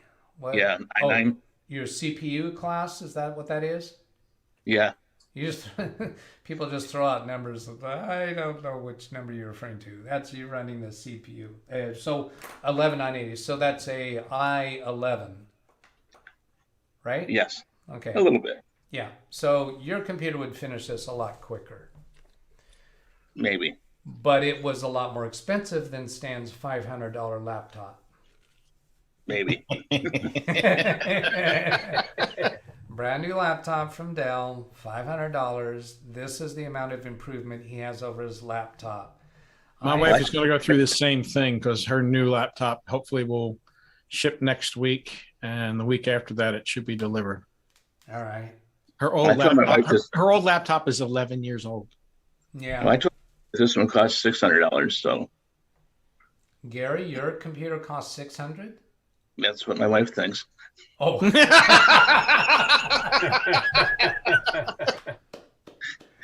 Well played. All right, let's go catch up on chat. Let's see, here's my last highlighted. So going down, don't understand what you mean. Get the HEIC, HEVC codecs for Win 10. Well, yeah, but we have no need to because we're not going to use that Windows 10 computer anymore, and it does the JPEG photos just fine. Why I refuse to get Windows 11? Reason number 1294. Fair point. Sevilla always uninstall program with Revo. It is better than using regular uninstall from programs. I'm sorry, I don't buy that because if I go up to a client's computer, I want to uninstall a program just for routine purposes. There's no call for me to go install Revo and uninstall it with that on a client's computer. Maybe you're not referring to a client's computer. Maybe you're referring to when there's trouble, but that doesn't qualify as always. So I'm not going to accept that to always do Revo. It's an uninstall is commonly plenty sufficient. Reason, so I don't mean to be disagreeable, but different techs have will disagree on points. So that is, Javi is a professional computer technician, and that is the opinion that he has evolved to. I haven't evolved to that opinion. 100% agreement, been used Revo since the beginning, so much better than Windows uninstall that leaves so much behind. If you care about the stuff that leaves behind, fine. If you're uninstalling just for the purpose of reinstalling the program to go after a specific problem, the regular uninstall may be plenty fine. Windows 11 is brand new from Kerry Holzman, so if you choose to adopt this early, expect to figure out weird issues without much data online to help you. Absolutely. Absolutely right on target.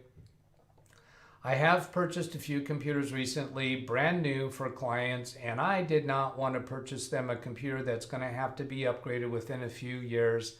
So I discussed it with each of them, and we have selected on those computers to go with Windows 11, brand new.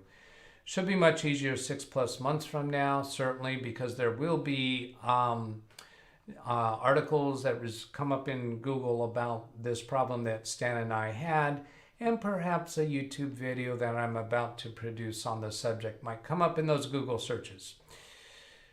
Savita Gary, did you try distant desktop? Did you try to, okay, so that's a conversation ongoing between them, I imagine. Next update to Windows 11 will insist on TLS 1.3 connections. We all know what that will do. Yeah, that could be causing some grief. I have one client that I know of that intentionally upgraded his computer to Windows 11 without checking with me. And he reports that computer is performing better. And it's in an office that I really did not want to upgrade to Windows 11. The owner of the business, the co-owner of the business, asked me afterwards if I want him to tell his employee to revert back to Windows 10. And I said, no, that's okay, because I am acquainted with the employee. He is pretty technically competent. So as far as somebody working out the bugs for us in their office, I kind of like for one of his staff people to do it. So yeah, I said, no, go ahead. But I spoke with that person recently, and he says his computer feels faster with that. My response is, have at it, Hoss. Yeah, that's what I'm saying. And not going to be me. Not going to be me. The laptop I ordered for the wife, yeah, or I had her order, basically, is coming with Windows 10 Pro. We're not ready to go to 11 at this point. Yeah, and if he does have problems, and if I have to step in to fix it, I'm charging them every minute of the time. Ka-ching! They did that without checking with me. Good to see all these guys having fun deliberating with each other. Thank you, Google Eyes. Civi, you do not have to install Revo when using Portable. Agreed, but you still have to have it on a USB thumb drive, put it in, launch it. I'd rather just do it. Carrie is agreeing Revo uninstall or unnecessary. I use it when I feel a need for it, but I don't. It's just extra time in my opinion.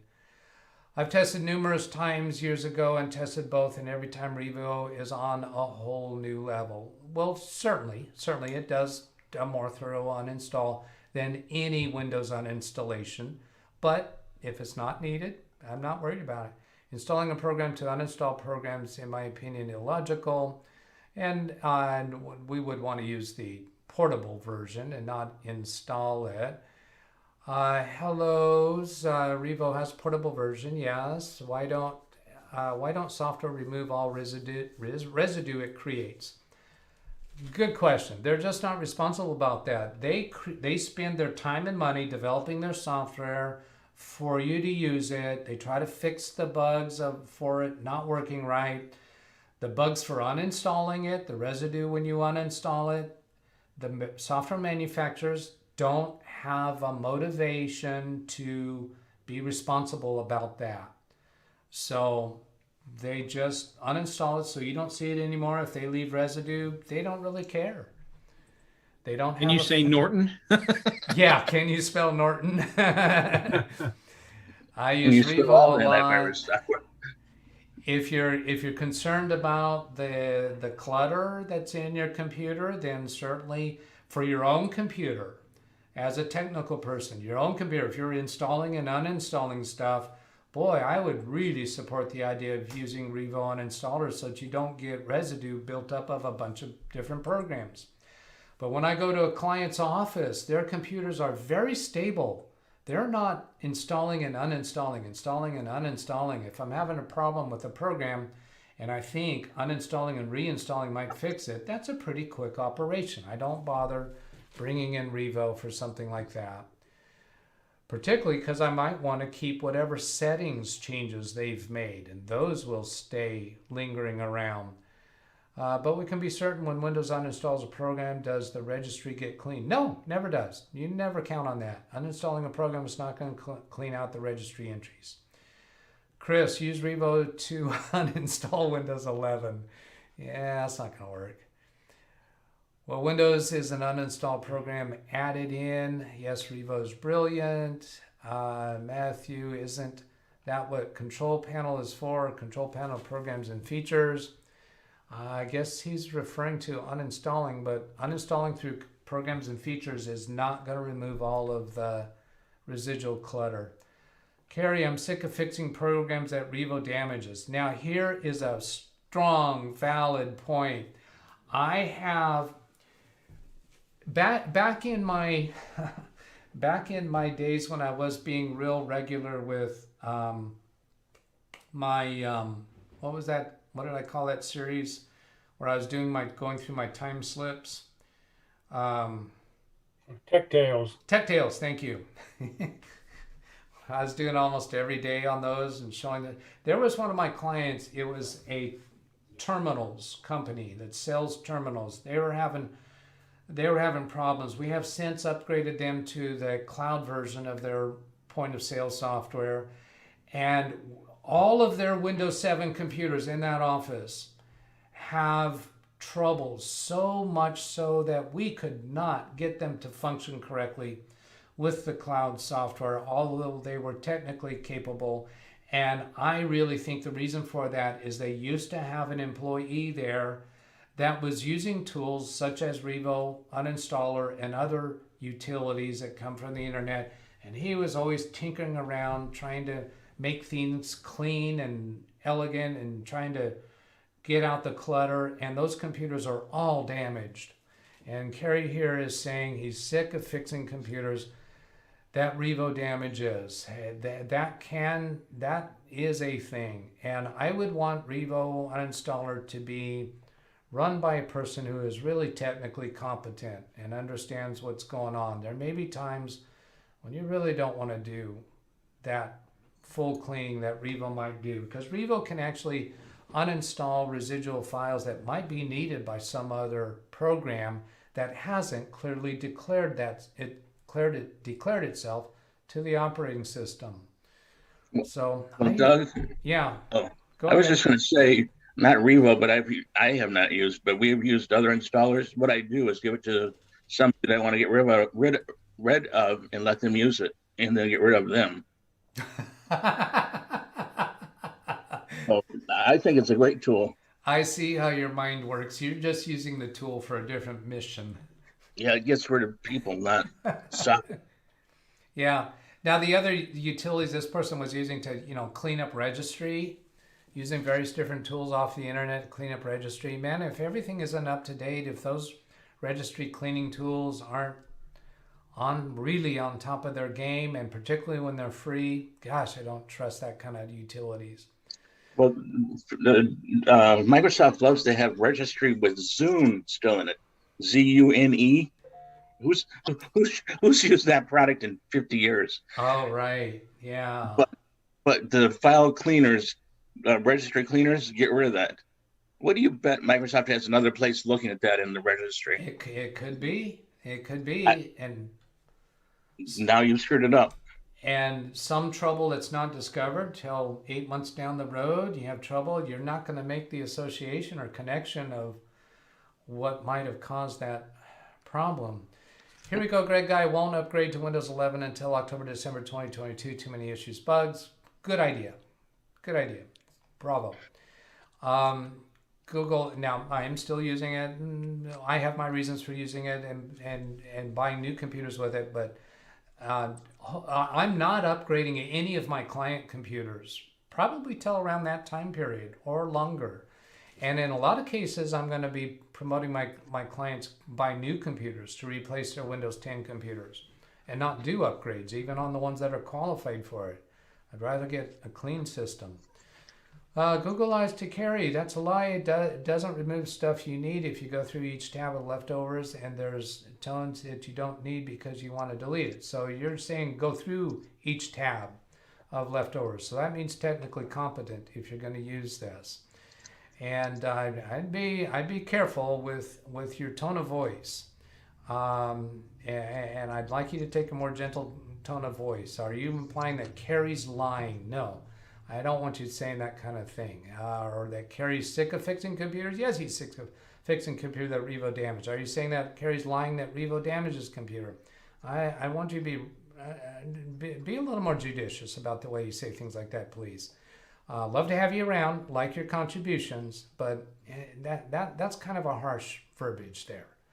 Good to have you seen at last evening. How's the camera now? That's chit chat going on with the conversations on other channel, I guess.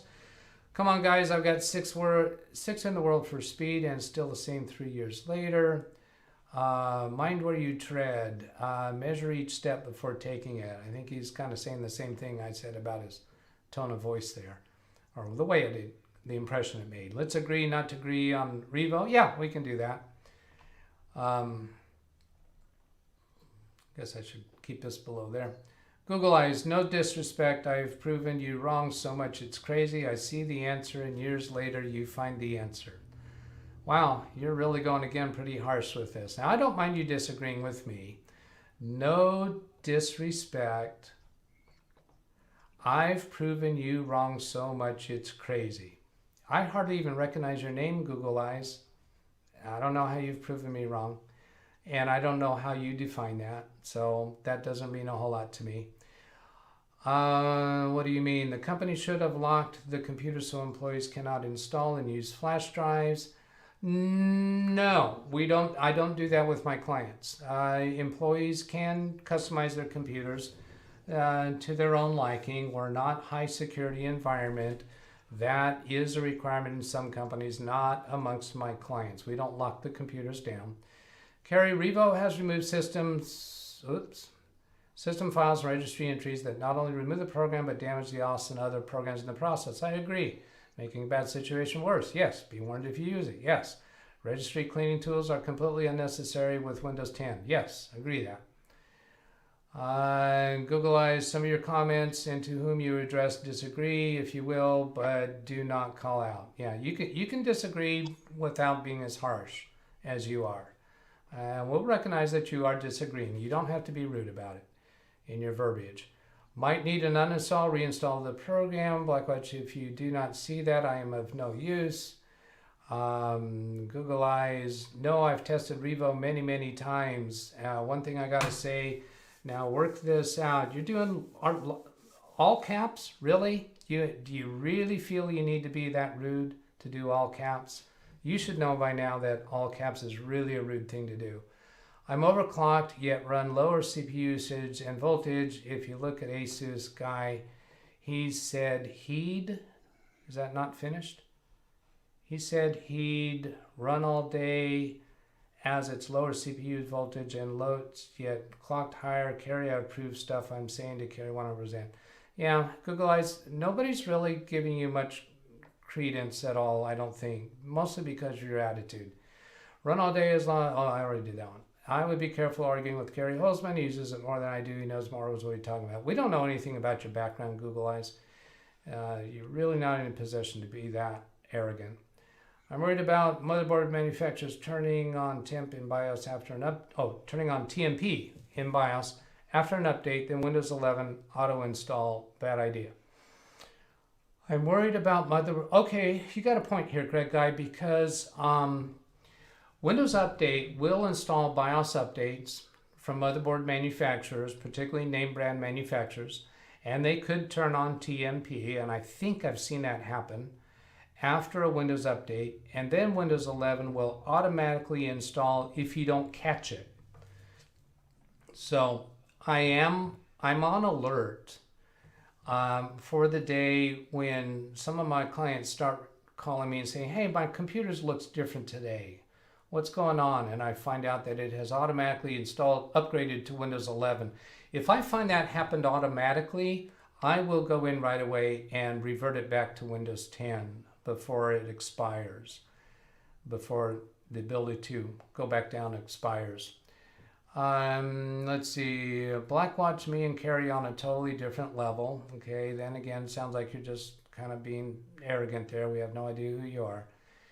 BH Ringer, could you share your experience with Revo damage in a live stream? You know what? If Carrie happened to have a computer in front of him that is known to have been damaged by Revo, he could do that. But how do you make a computer experience damage by Revo? That's kind of challenging to do. If I came across it, I would certainly do it. And I'm sure Carrie would too, because he's real big on that. When he comes across a computer that has a worthy symptom to do a video on, boom, he's there, he does it. You've seen him do that. Is all the Smoky Bay gone? Yeah, whatever that is. I can. BH, yeah, he says I can. He might know how to make Revo damage a Windows operating system. I'd love to see you do that, Carrie. BH Ringer on the dock of the bay. Hello, Speedy. Good to see you here. Sam, had Windows 11 automatically installed on client computers. My response is stay on what? Oh, had Windows 11 automatically installed on client computers. My response is stay on Windows 11. So he's letting them stay on Windows 11. I thought he has said before he didn't want them on Windows 11. I think I've heard Sam say that he was doing what you did. If they had no problem with it, he'd leave it there. Yeah, okay. If they did it themselves intentionally, he probably wouldn't let it. Yeah. Now, eventually I'll let it stay. Today, if somebody were to call me this week saying their computer upgraded to Windows 11, whether they said that or not, if that's what happened, and depending upon whether their software is kind of an unknown environment, if one of the other computers in my client's office where one of them has upgraded, if one of the other computers upgrades, I think I'd let that stay, because those computers are all this almost identical model computer and they're all using the same software. So this guy that intentionally upgraded to Windows 11, he hasn't had any trouble with it. If one of the others upgrades, I'll leave it on that computer. Looking forward to the video from Carrie about Revo uninstaller damaging Windows. Greg says MS should give us 30 days, 10 days to revert back to Windows 10. Should give us 30 days versus 10 days to revert back to Windows 10. I haven't seen how many days they're giving. They're giving 10. I think it's 10. It is 10? I'm pretty sure it's 10. Okay, I remember it was longer. It seems like it was longer than that for Windows 10 at first, and then they shortened the time, the number of days you had, if I remember right. Actually, if you take a look at 365, I've heard they're going to Windows 11 in like 2 months. That it's one of the requirements that they're going to stick out there. It'll be on the box. You'll still Windows 10, but Windows 11 will be on the box or on the card. On Microsoft 365? Yeah, you can still use Windows 10, obviously, but they're going to say Windows 11 is all right. Kind of like Windows 7, Windows 8. Oh, are you saying on the package Microsoft 365 it currently does not show that it's compatible with Windows 11? Correct. Oh, okay. It will. like as It soon as I get will. around. Okay, that makes sense. Now here, Kerry says he's already shown that damage in a couple past live streams. So I'm going to go search for that and see if we can find that. Google Eyes, no disrespect, but Tom, if you want, I'll share my screen. And I promise once you see, you'll be like, okay, that's impressive, not being big-headed. It's facts. Okay, Google Eyes, I will take you up on that challenge. Send me an email, DougBetts@LiveWindowsTraining.com, and we'll set up a session for me and you, and we'll live stream it. And we'll let you show what you're trying to show about who you are and what you know. I'd love to do that with you. So bring it on. Send me an email, and that'll be fun. Google Eyes to Carry. Use Revo on all my computers are all different level. And yes, I can prove it. No issues. Well, you could prove you had no issues with your computers. That doesn't prove that Revo doesn't cause damage sometimes. So, hey, Doug, what are you proving? Yes. I'll take that one up because I've had too many problems. We don't use it. I haven't used it for 10 years. Yeah. But problems become on the antivirus stuff because let's say it gets rid of Norton. It doesn't always put back Defender. Oh, interesting. Yes. Because, well, as you well know, Defender is still out on the registry and on the computer. If I get rid of Norton, where is Defender now?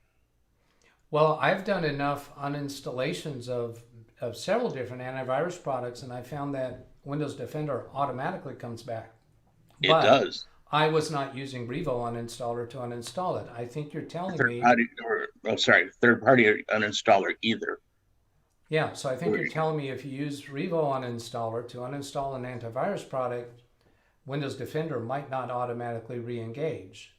100% accurate. Okay. And so you need to have a technical person using it in order to be safe with using it. Kerry Holzman, what's your YouTube channel? Kerry is asking Google Eyes, what is his YouTube channel? Because currently, Google Eyes, you're just an anonymous person. You're not using a real name. We got no idea who you are. Now, I'm serious. Send me an email. I want to do a video with you. I want you to come in on Zoom. Let me connect remote to your computer and show us what all these claims you're making. That would be an interesting video.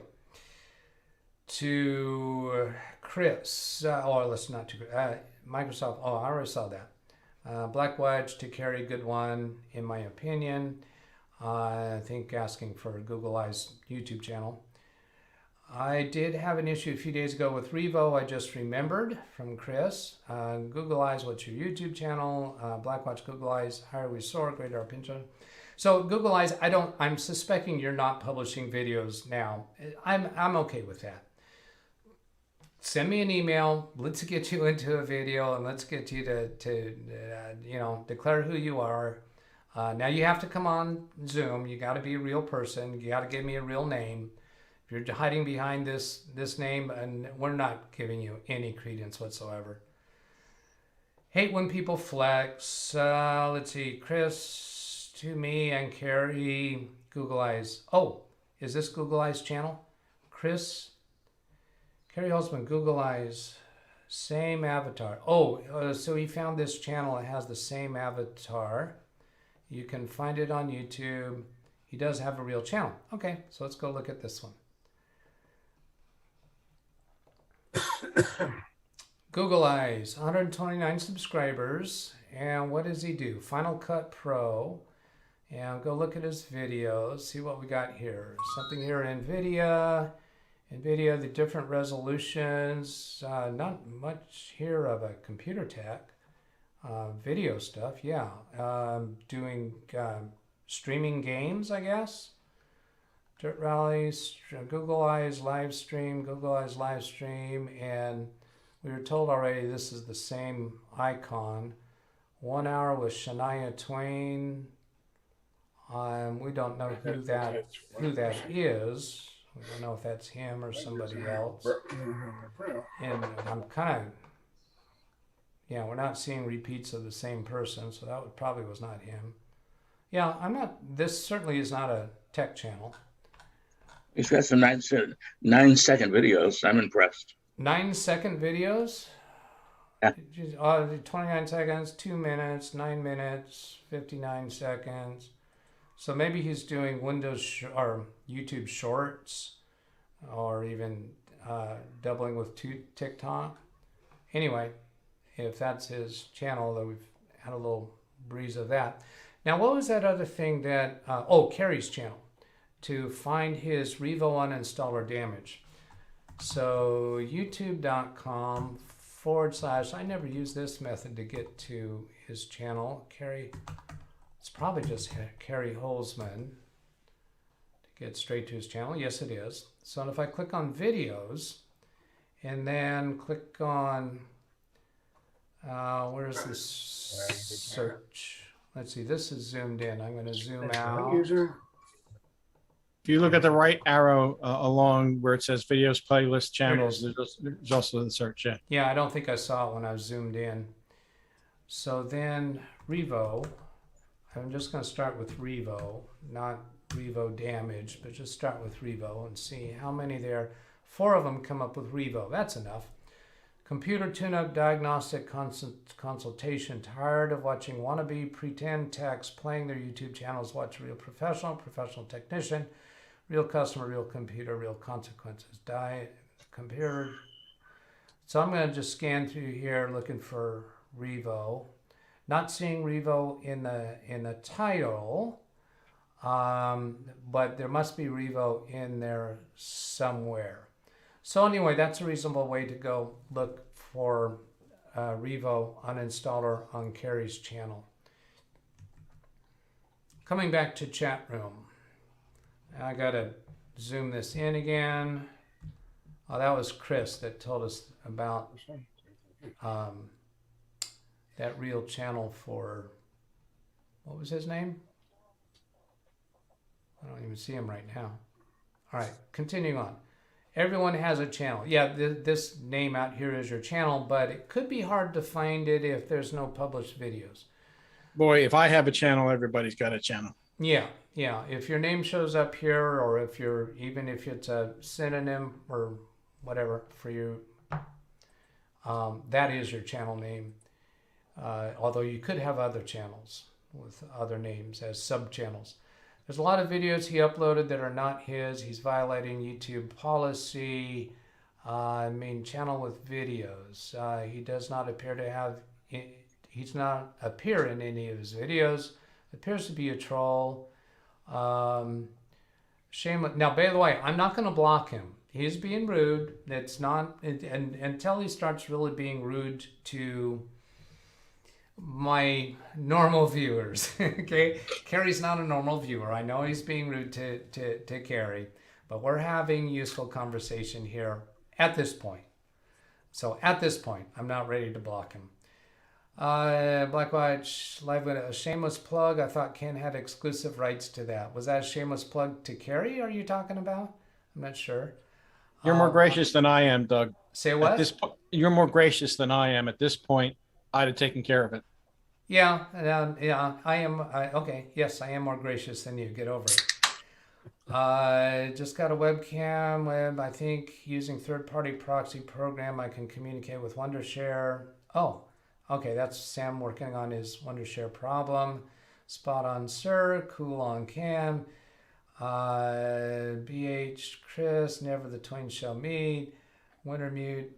Not sure why that's at me. Chris, he could be an imposter of the person who owns that channel. Hey, I don't care who he is. If he comes on, if he will come send me an email, I will do a live stream with him. I'll be Johnny on the spot, ready to take him off screen if he's truly a troll and starts putting up, vulgar stuff. But he could be just a person who doesn't have very good social skills in how he communicates on chat.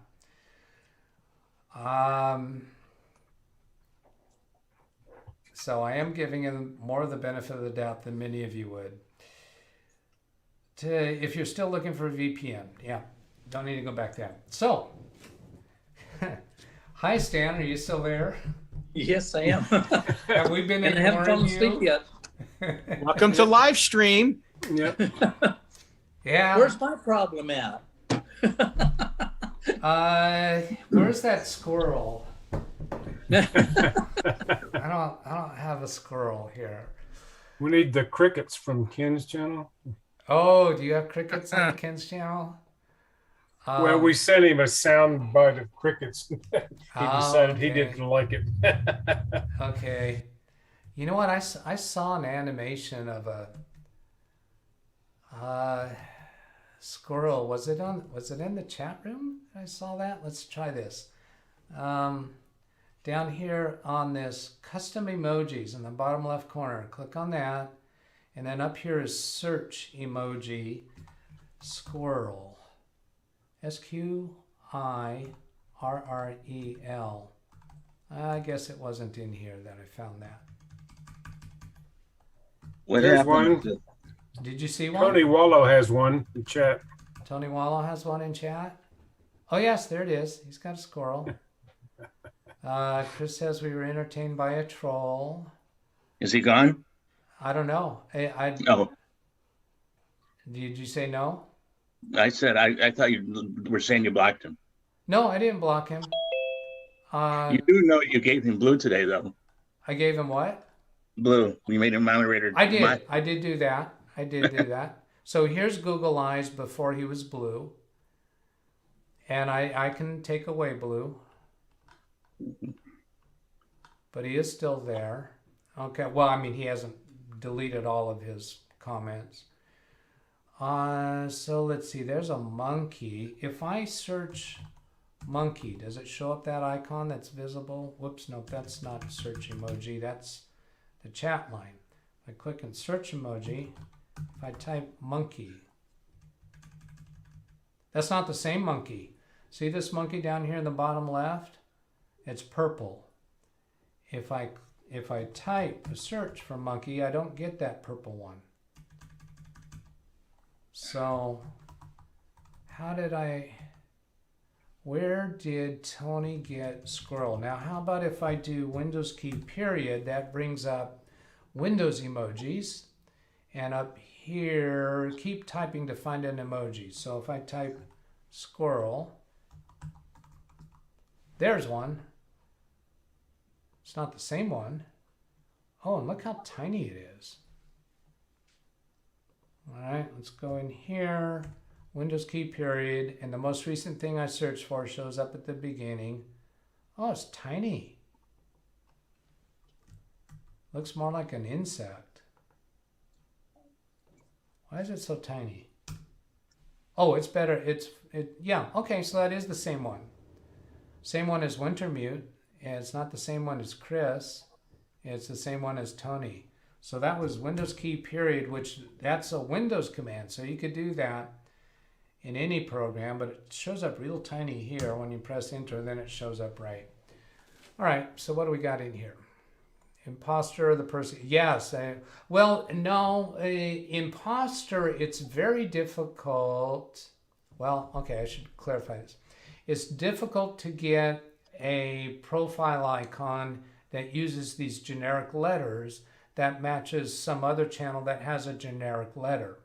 However, let's go back up and see what his icon was.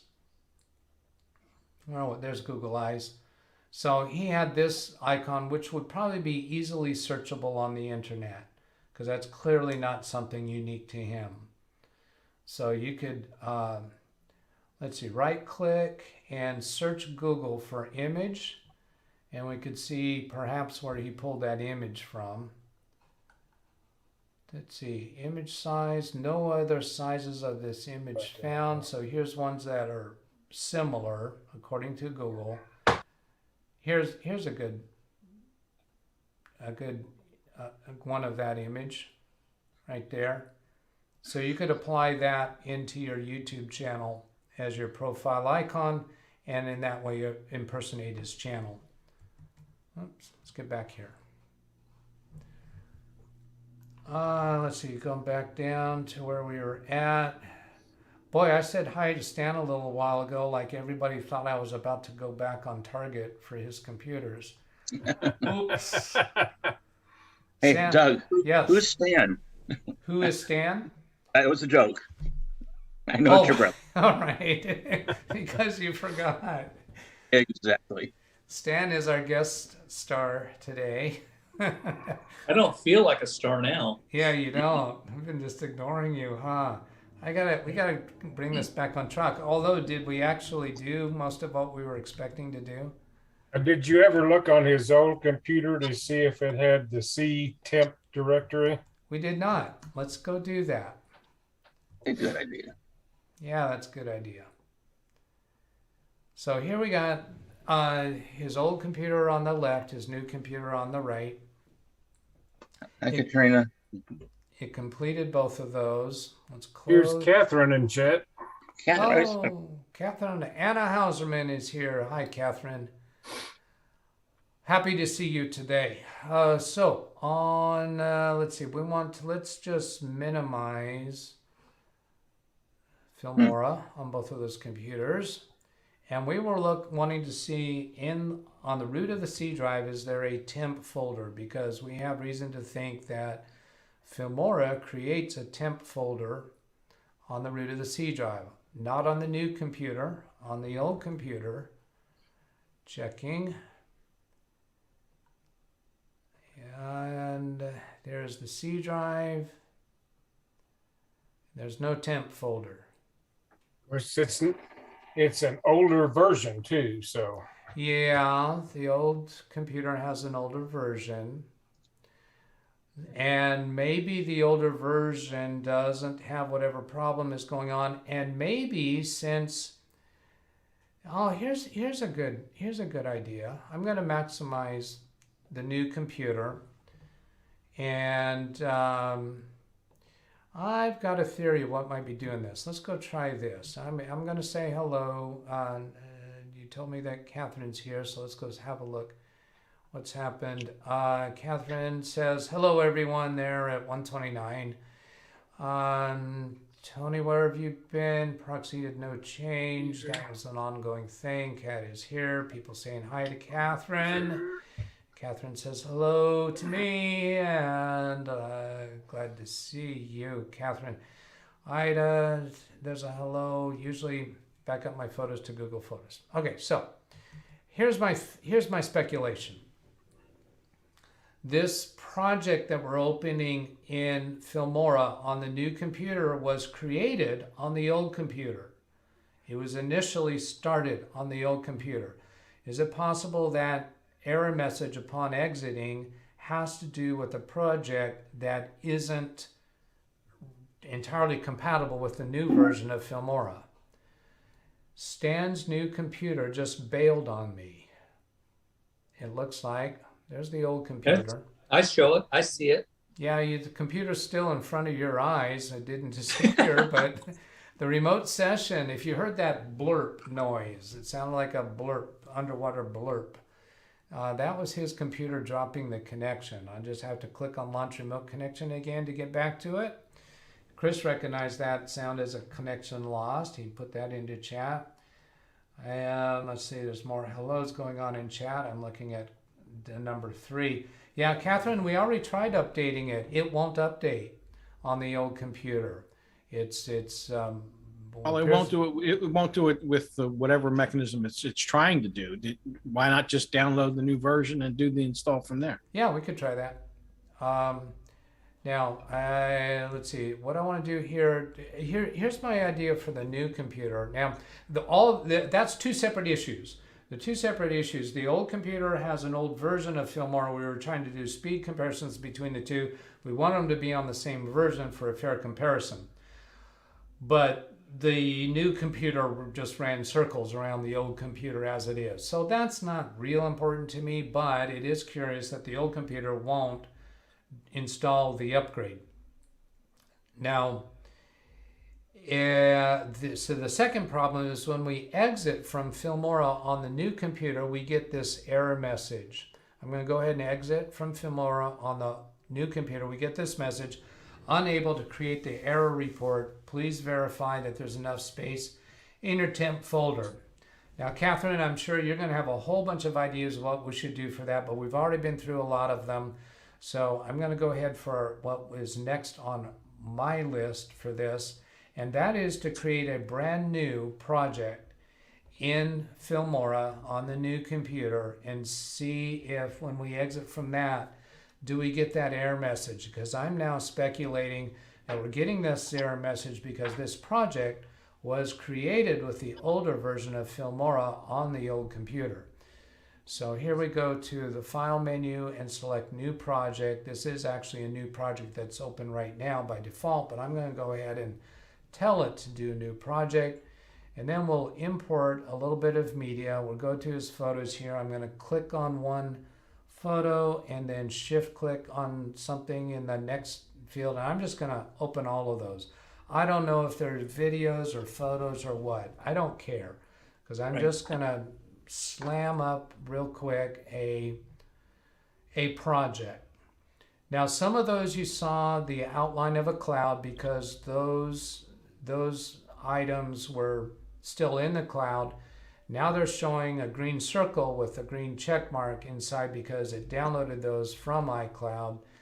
Now these are still all highlighted. They're all selected. I'm just going to drag any one of them down to the timeline. That's going to bring them all down in one fell swoop. And we're going to say 10 match to media. Okay, these have different resolutions within this media. I'm going to keep the project settings because this is 1080p. This would be a weird format. Should be 1920 by 1080. So that just gets a random project. Let's go. Do we yeah, we have save project. And we'll call it test. Save. And now when we exit, do we get that error message? And Catherine, we'll get back to those version numbers in a minute. Let's, whoops, why didn't I? Go to File menu and then exit. No error message. That's it. That's it. It's because the project was created in an older version. That makes sense. And it still had some media content that was not locatable. It couldn't find them because of the JPEG versus HEIC file format that I explained earlier. Wow, I didn't see that, but okay. Didn't see what? That some of them weren't, some of the files couldn't be found. Oh, well, on your original project. Oh, okay. See, if we go open your original project called On the Road, all of these files cannot be found because they were placed into your project with JPEG extensions. Yeah. And when we installed the iCloud app on your new computer, all of those photos that are still in your iCloud account as JPEG, they got downloaded to your computer with an HEIC extension. I think because the iCloud app recognizes your Windows 11 computer knows how to handle HEIC, and Apple prefers to do downloads with HEIC because it's more compressible, according to what I read about the subject. So I'm going to click OK here saying, yes, we know those are, see all these exclamation marks, those are media that cannot be found. When I float the mouse over that, it tells us the name of that file. If we go look in the photos folder, we will find that exact file name there, but it has a different extension. Now when we exit, I expect to get that error message. Yes. Yep. All right, so that question is answered. And then we'll go take a look at fixing the update problem on the old computer, although we totally don't care about the old computer. We're done with it. Right. Old news. Let's see, usually backup photos, hellos going on, connection lost, update Filmora, unique sound of Windows is the blurb, yes. Filmora versions you have, So if you could update or upgrade the video. See if you could update or upgrade the video. I'm guessing that is referring to the error message that have since solved that issue. All right, coming back to, this is the new computer. I'm going to switch to the old computer and show what happens when we try to upgrade Filmora. Again, we don't care about that. We're done with the old computer, but it's an interesting situation. Here's the old computer with that very project open. It has no exclamation marks because it finds all of the media. We go to the Help menu and choose About. We have version 10.0.0.107. Show the, where is it? I guess it's not in a separate window because I haven't popped it out. So here's the new computer. I have to use this tear away function right here to get it in a separate window so that I can alt tab to it. So again, I'll put this on the right side with Windows key right arrow, let go of the Windows key, and it didn't work that time. Try it again. Windows key right arrow, let go of the Windows key. There I got my thumbnails and go pick up, where's the old one? Is it not a separate window again? Here's the old one. Oh, I got to tear it away too. All right, now I will Windows key left arrow, put it on the left side. So there, new computer on the right, old computer on the left. Bring up both of their About windows so you can see the difference in version number. And that's, you can see that. On the left, 10.0.0.10. On the right, 10.5.2.4. Significantly higher version, although they look pretty similar. On the old computer, we've done this several times. We'll go to the Help menu and choose Check for Update. And we get a message here. I'm going to maximize this window so you can see it better. A new version has been found in your device. Please click Yes to close the program running and install the new version. Click Cancel to install it. This gives me the impression when we close this, it'll start doing the install, but it doesn't. Here's the Yes button. Not touching anything else. What's going to happen is it closes and we don't see any activity, no matter how long we wait. Catherine says both of them are outdated. She says she has Filmora 10.4. We just installed Filmora on the new computer. We did an update. Maybe we didn't do update enough times. You have a 10.5. That's later than 10.4. Oh, yeah, it is. Yeah, the new computer. Thank you, Jeff. I think that was Jeff. Yep. Yeah. So, Catherine, we have 10.5. We're not outdated. You are. I do have a question about your new version, though, yet. You do? Suppose that Filmora runs into some other situation it can't handle and still needs to write an error log. I know you got rid of the error from the old one, but are you going to get that same kind of message again because it doesn't know where to write the error log if something else goes wrong? Reasonable question. We could make something go wrong. We could make something go wrong simply by deleting one of those photos that have been applied to that new project I started. If one of those photos Stan doesn't care about, we could delete that, and that's going to create one of those exclamation mark errors. So I think that's a good idea. On the existing project or the brand new one that you just made up? The brand new one that I created. Yeah, you can delete. Yeah, I don't care about those. We could also, on your project, we could remove all of the photos that it's not finding. I don't know if you're intending to apply those photos to the project. Well, we fixed those last night for that, in that same reason. We we reloaded it, and then we picked the new file that we pulled down from iCloud, and we put it into the project, and it fixed the problem. Yeah, but the other files that still have exclamation mark, you haven't applied those to the project yet. Are you? Is the project done, or are you intending to add more photos? I'm going to add one more photo, but I haven't made it yet. Oh, okay. So the remaining photos that have exclamation marks, you don't care about. Correct. Okay. I don't. Hey, that's two interesting things. Stan, I promise you we weren't going to go as long as my live streams have been going, right? Yeah, you've already warned me that it never goes an hour. And we're a little bit over an hour. I told you we keep pushing through. You're lying, of course, but about what I told you.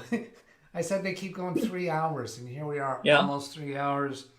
Stan and I both have more things we want to accomplish today, so somehow we gotta get this to a point where we gotta stop taking on more subjects. The update for Filmora, we truly don't care about. We could uninstall Filmora from the old computer and do a fresh install, see if we get the new version. That would be a curiosity point. We could delete the pictures that have exclamation marks in them on that project. That would be a quicker answer. I think the uninstall and reinstall of Filmora on the old computer is going to take longer than doing that project on the new computer. And I think we're going to want to call it a wrap at that point, because seriously, Stan and I have some other stuff to do today. So here I'm going to come up to the new computer with Filmora. I know that doesn't answer all of our curiosities, but sorry, we're bumping up against things we got to do. Places we got to go, people we got to see. So here's all of those problems in the old project. So these ones that have exclamation marks, we know that they do not exist in the timeline, because we've already fixed the entire timeline down here. So I'm going to click on this one and then delete. Are you sure you want to delete the selected items? I'm going to say stop asking for now and click yes. So that gets rid of that one. Now I'm going to click on that one. And can I control click on the others? Nope, I have to answer this one first. Huh. But my ticket said an all-day pass. Well, here's my response to that. Doug is going to treat us like it's 1 a.m. at the bar. You don't have to go home, but you can't stay here. Yeah. Oh, there I did. Here, I got multiple items that way. What I did is I closed this window, and then I was able to do a shift click on the next one. Now I bet I could do a control click on this one. Yeah, now can I delete all of the ones that are selected in this one motion? Yeah, I think they all went away. So then here's a bunch. I'm gonna close that and then scroll down and see if I can. Yeah, there's more exclamation marks contiguous. So I'll get to the last one, which is here. So now all of those that are highlighted are exclamation marks, and delete them. So now I think all the exclamation marks are gone. Go to the file menu, save project, and now close. Oh, let's see, is this about to show Mr. White? Yeah, there's Mr. White. Stan is living the van life now. He's traveling the country. The name of his channel is Meandering Man at 70. He's operating his drone right there. And Stan, I still have yet to drag you out in front of my house and have you demonstrate your drone. Yeah. And he's got a solar panel there. He's got his top hat. This top slides off either to the front or the back, so he can access his 2 20-gallon water tanks and his other stuff that's stored in here. He's at my brother Tom's house that you've seen on another video where we ordered a laptop for him. That's Tom's house in Duluth, Minnesota. And Tom helped him build that top hat. He built a top hat while he was here at my house a year ago, but they rebuilt it all from scratch and did a great job with it. Much better job of it. Yep. So then we'll close from here. And my brother Tom actually built his house, so he has more design and structural skills than Stan and I. So there I closed that. And that is on, oh geez, that was, oh yeah, that's on the old lap. No, It's on the new one. oh, it's on the still new running in one. mine. I accidentally closed the connection, didn't I? Or I did something I didn't intend to do. Let's bring it back here. I'm sensing confusion. Yeah, you're right. You're right. Yeah, see. And the funny thing is, though, on the computer right now, it's confused. I lost control of my drone, and it's just circling over the top of my van, and I can't get control of it. Oh, yeah. It was a crazy little deal, but after a while, I finally regained control of the drone and recovered. Okay, so this is back to the new computer. All the exclamation marks are gone. This is the old project that was created on the old computer. Now when we close Filmora, is that's going to work. So what I think I did earlier is I think I clicked the X way up here in the upper right instead of clicking this X here for closing the program. Oh, so that's the program closed there. Yeah. You write one now. And you know what? I'm actually going to go over here to the file menu and exit the program from here just to be extra cautious. There's an error message. Okay, didn't work. So that didn't solve it. However, I'll do one other thing here. Let's see, I'm looking at computer number 3 for the chat room.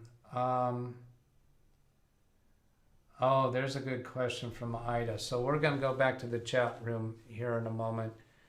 I'm going to go to the file menu, open recent, reopen that, because now we're reopening it. And during this session of having this open, we are not making any changes. We're going to save the project as.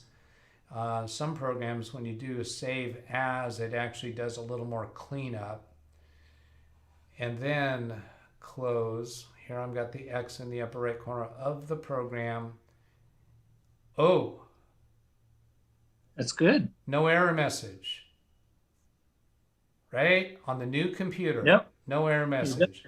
So we cleaned up the problems in one session, saved it, exited, reopened the project, and then we were able to exit with no error message. Okay, so let's go deal with the chat room.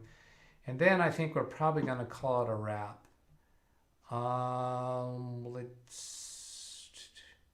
Is it this one? Yeah, this one. Scrolling up to my last highlighted. Ida says, can those files be renamed to JPEG just so old projects don't have broken links? I'm guessing it's actually a different file format, requires a different codec. So simply changing the extension name, I don't think that would work.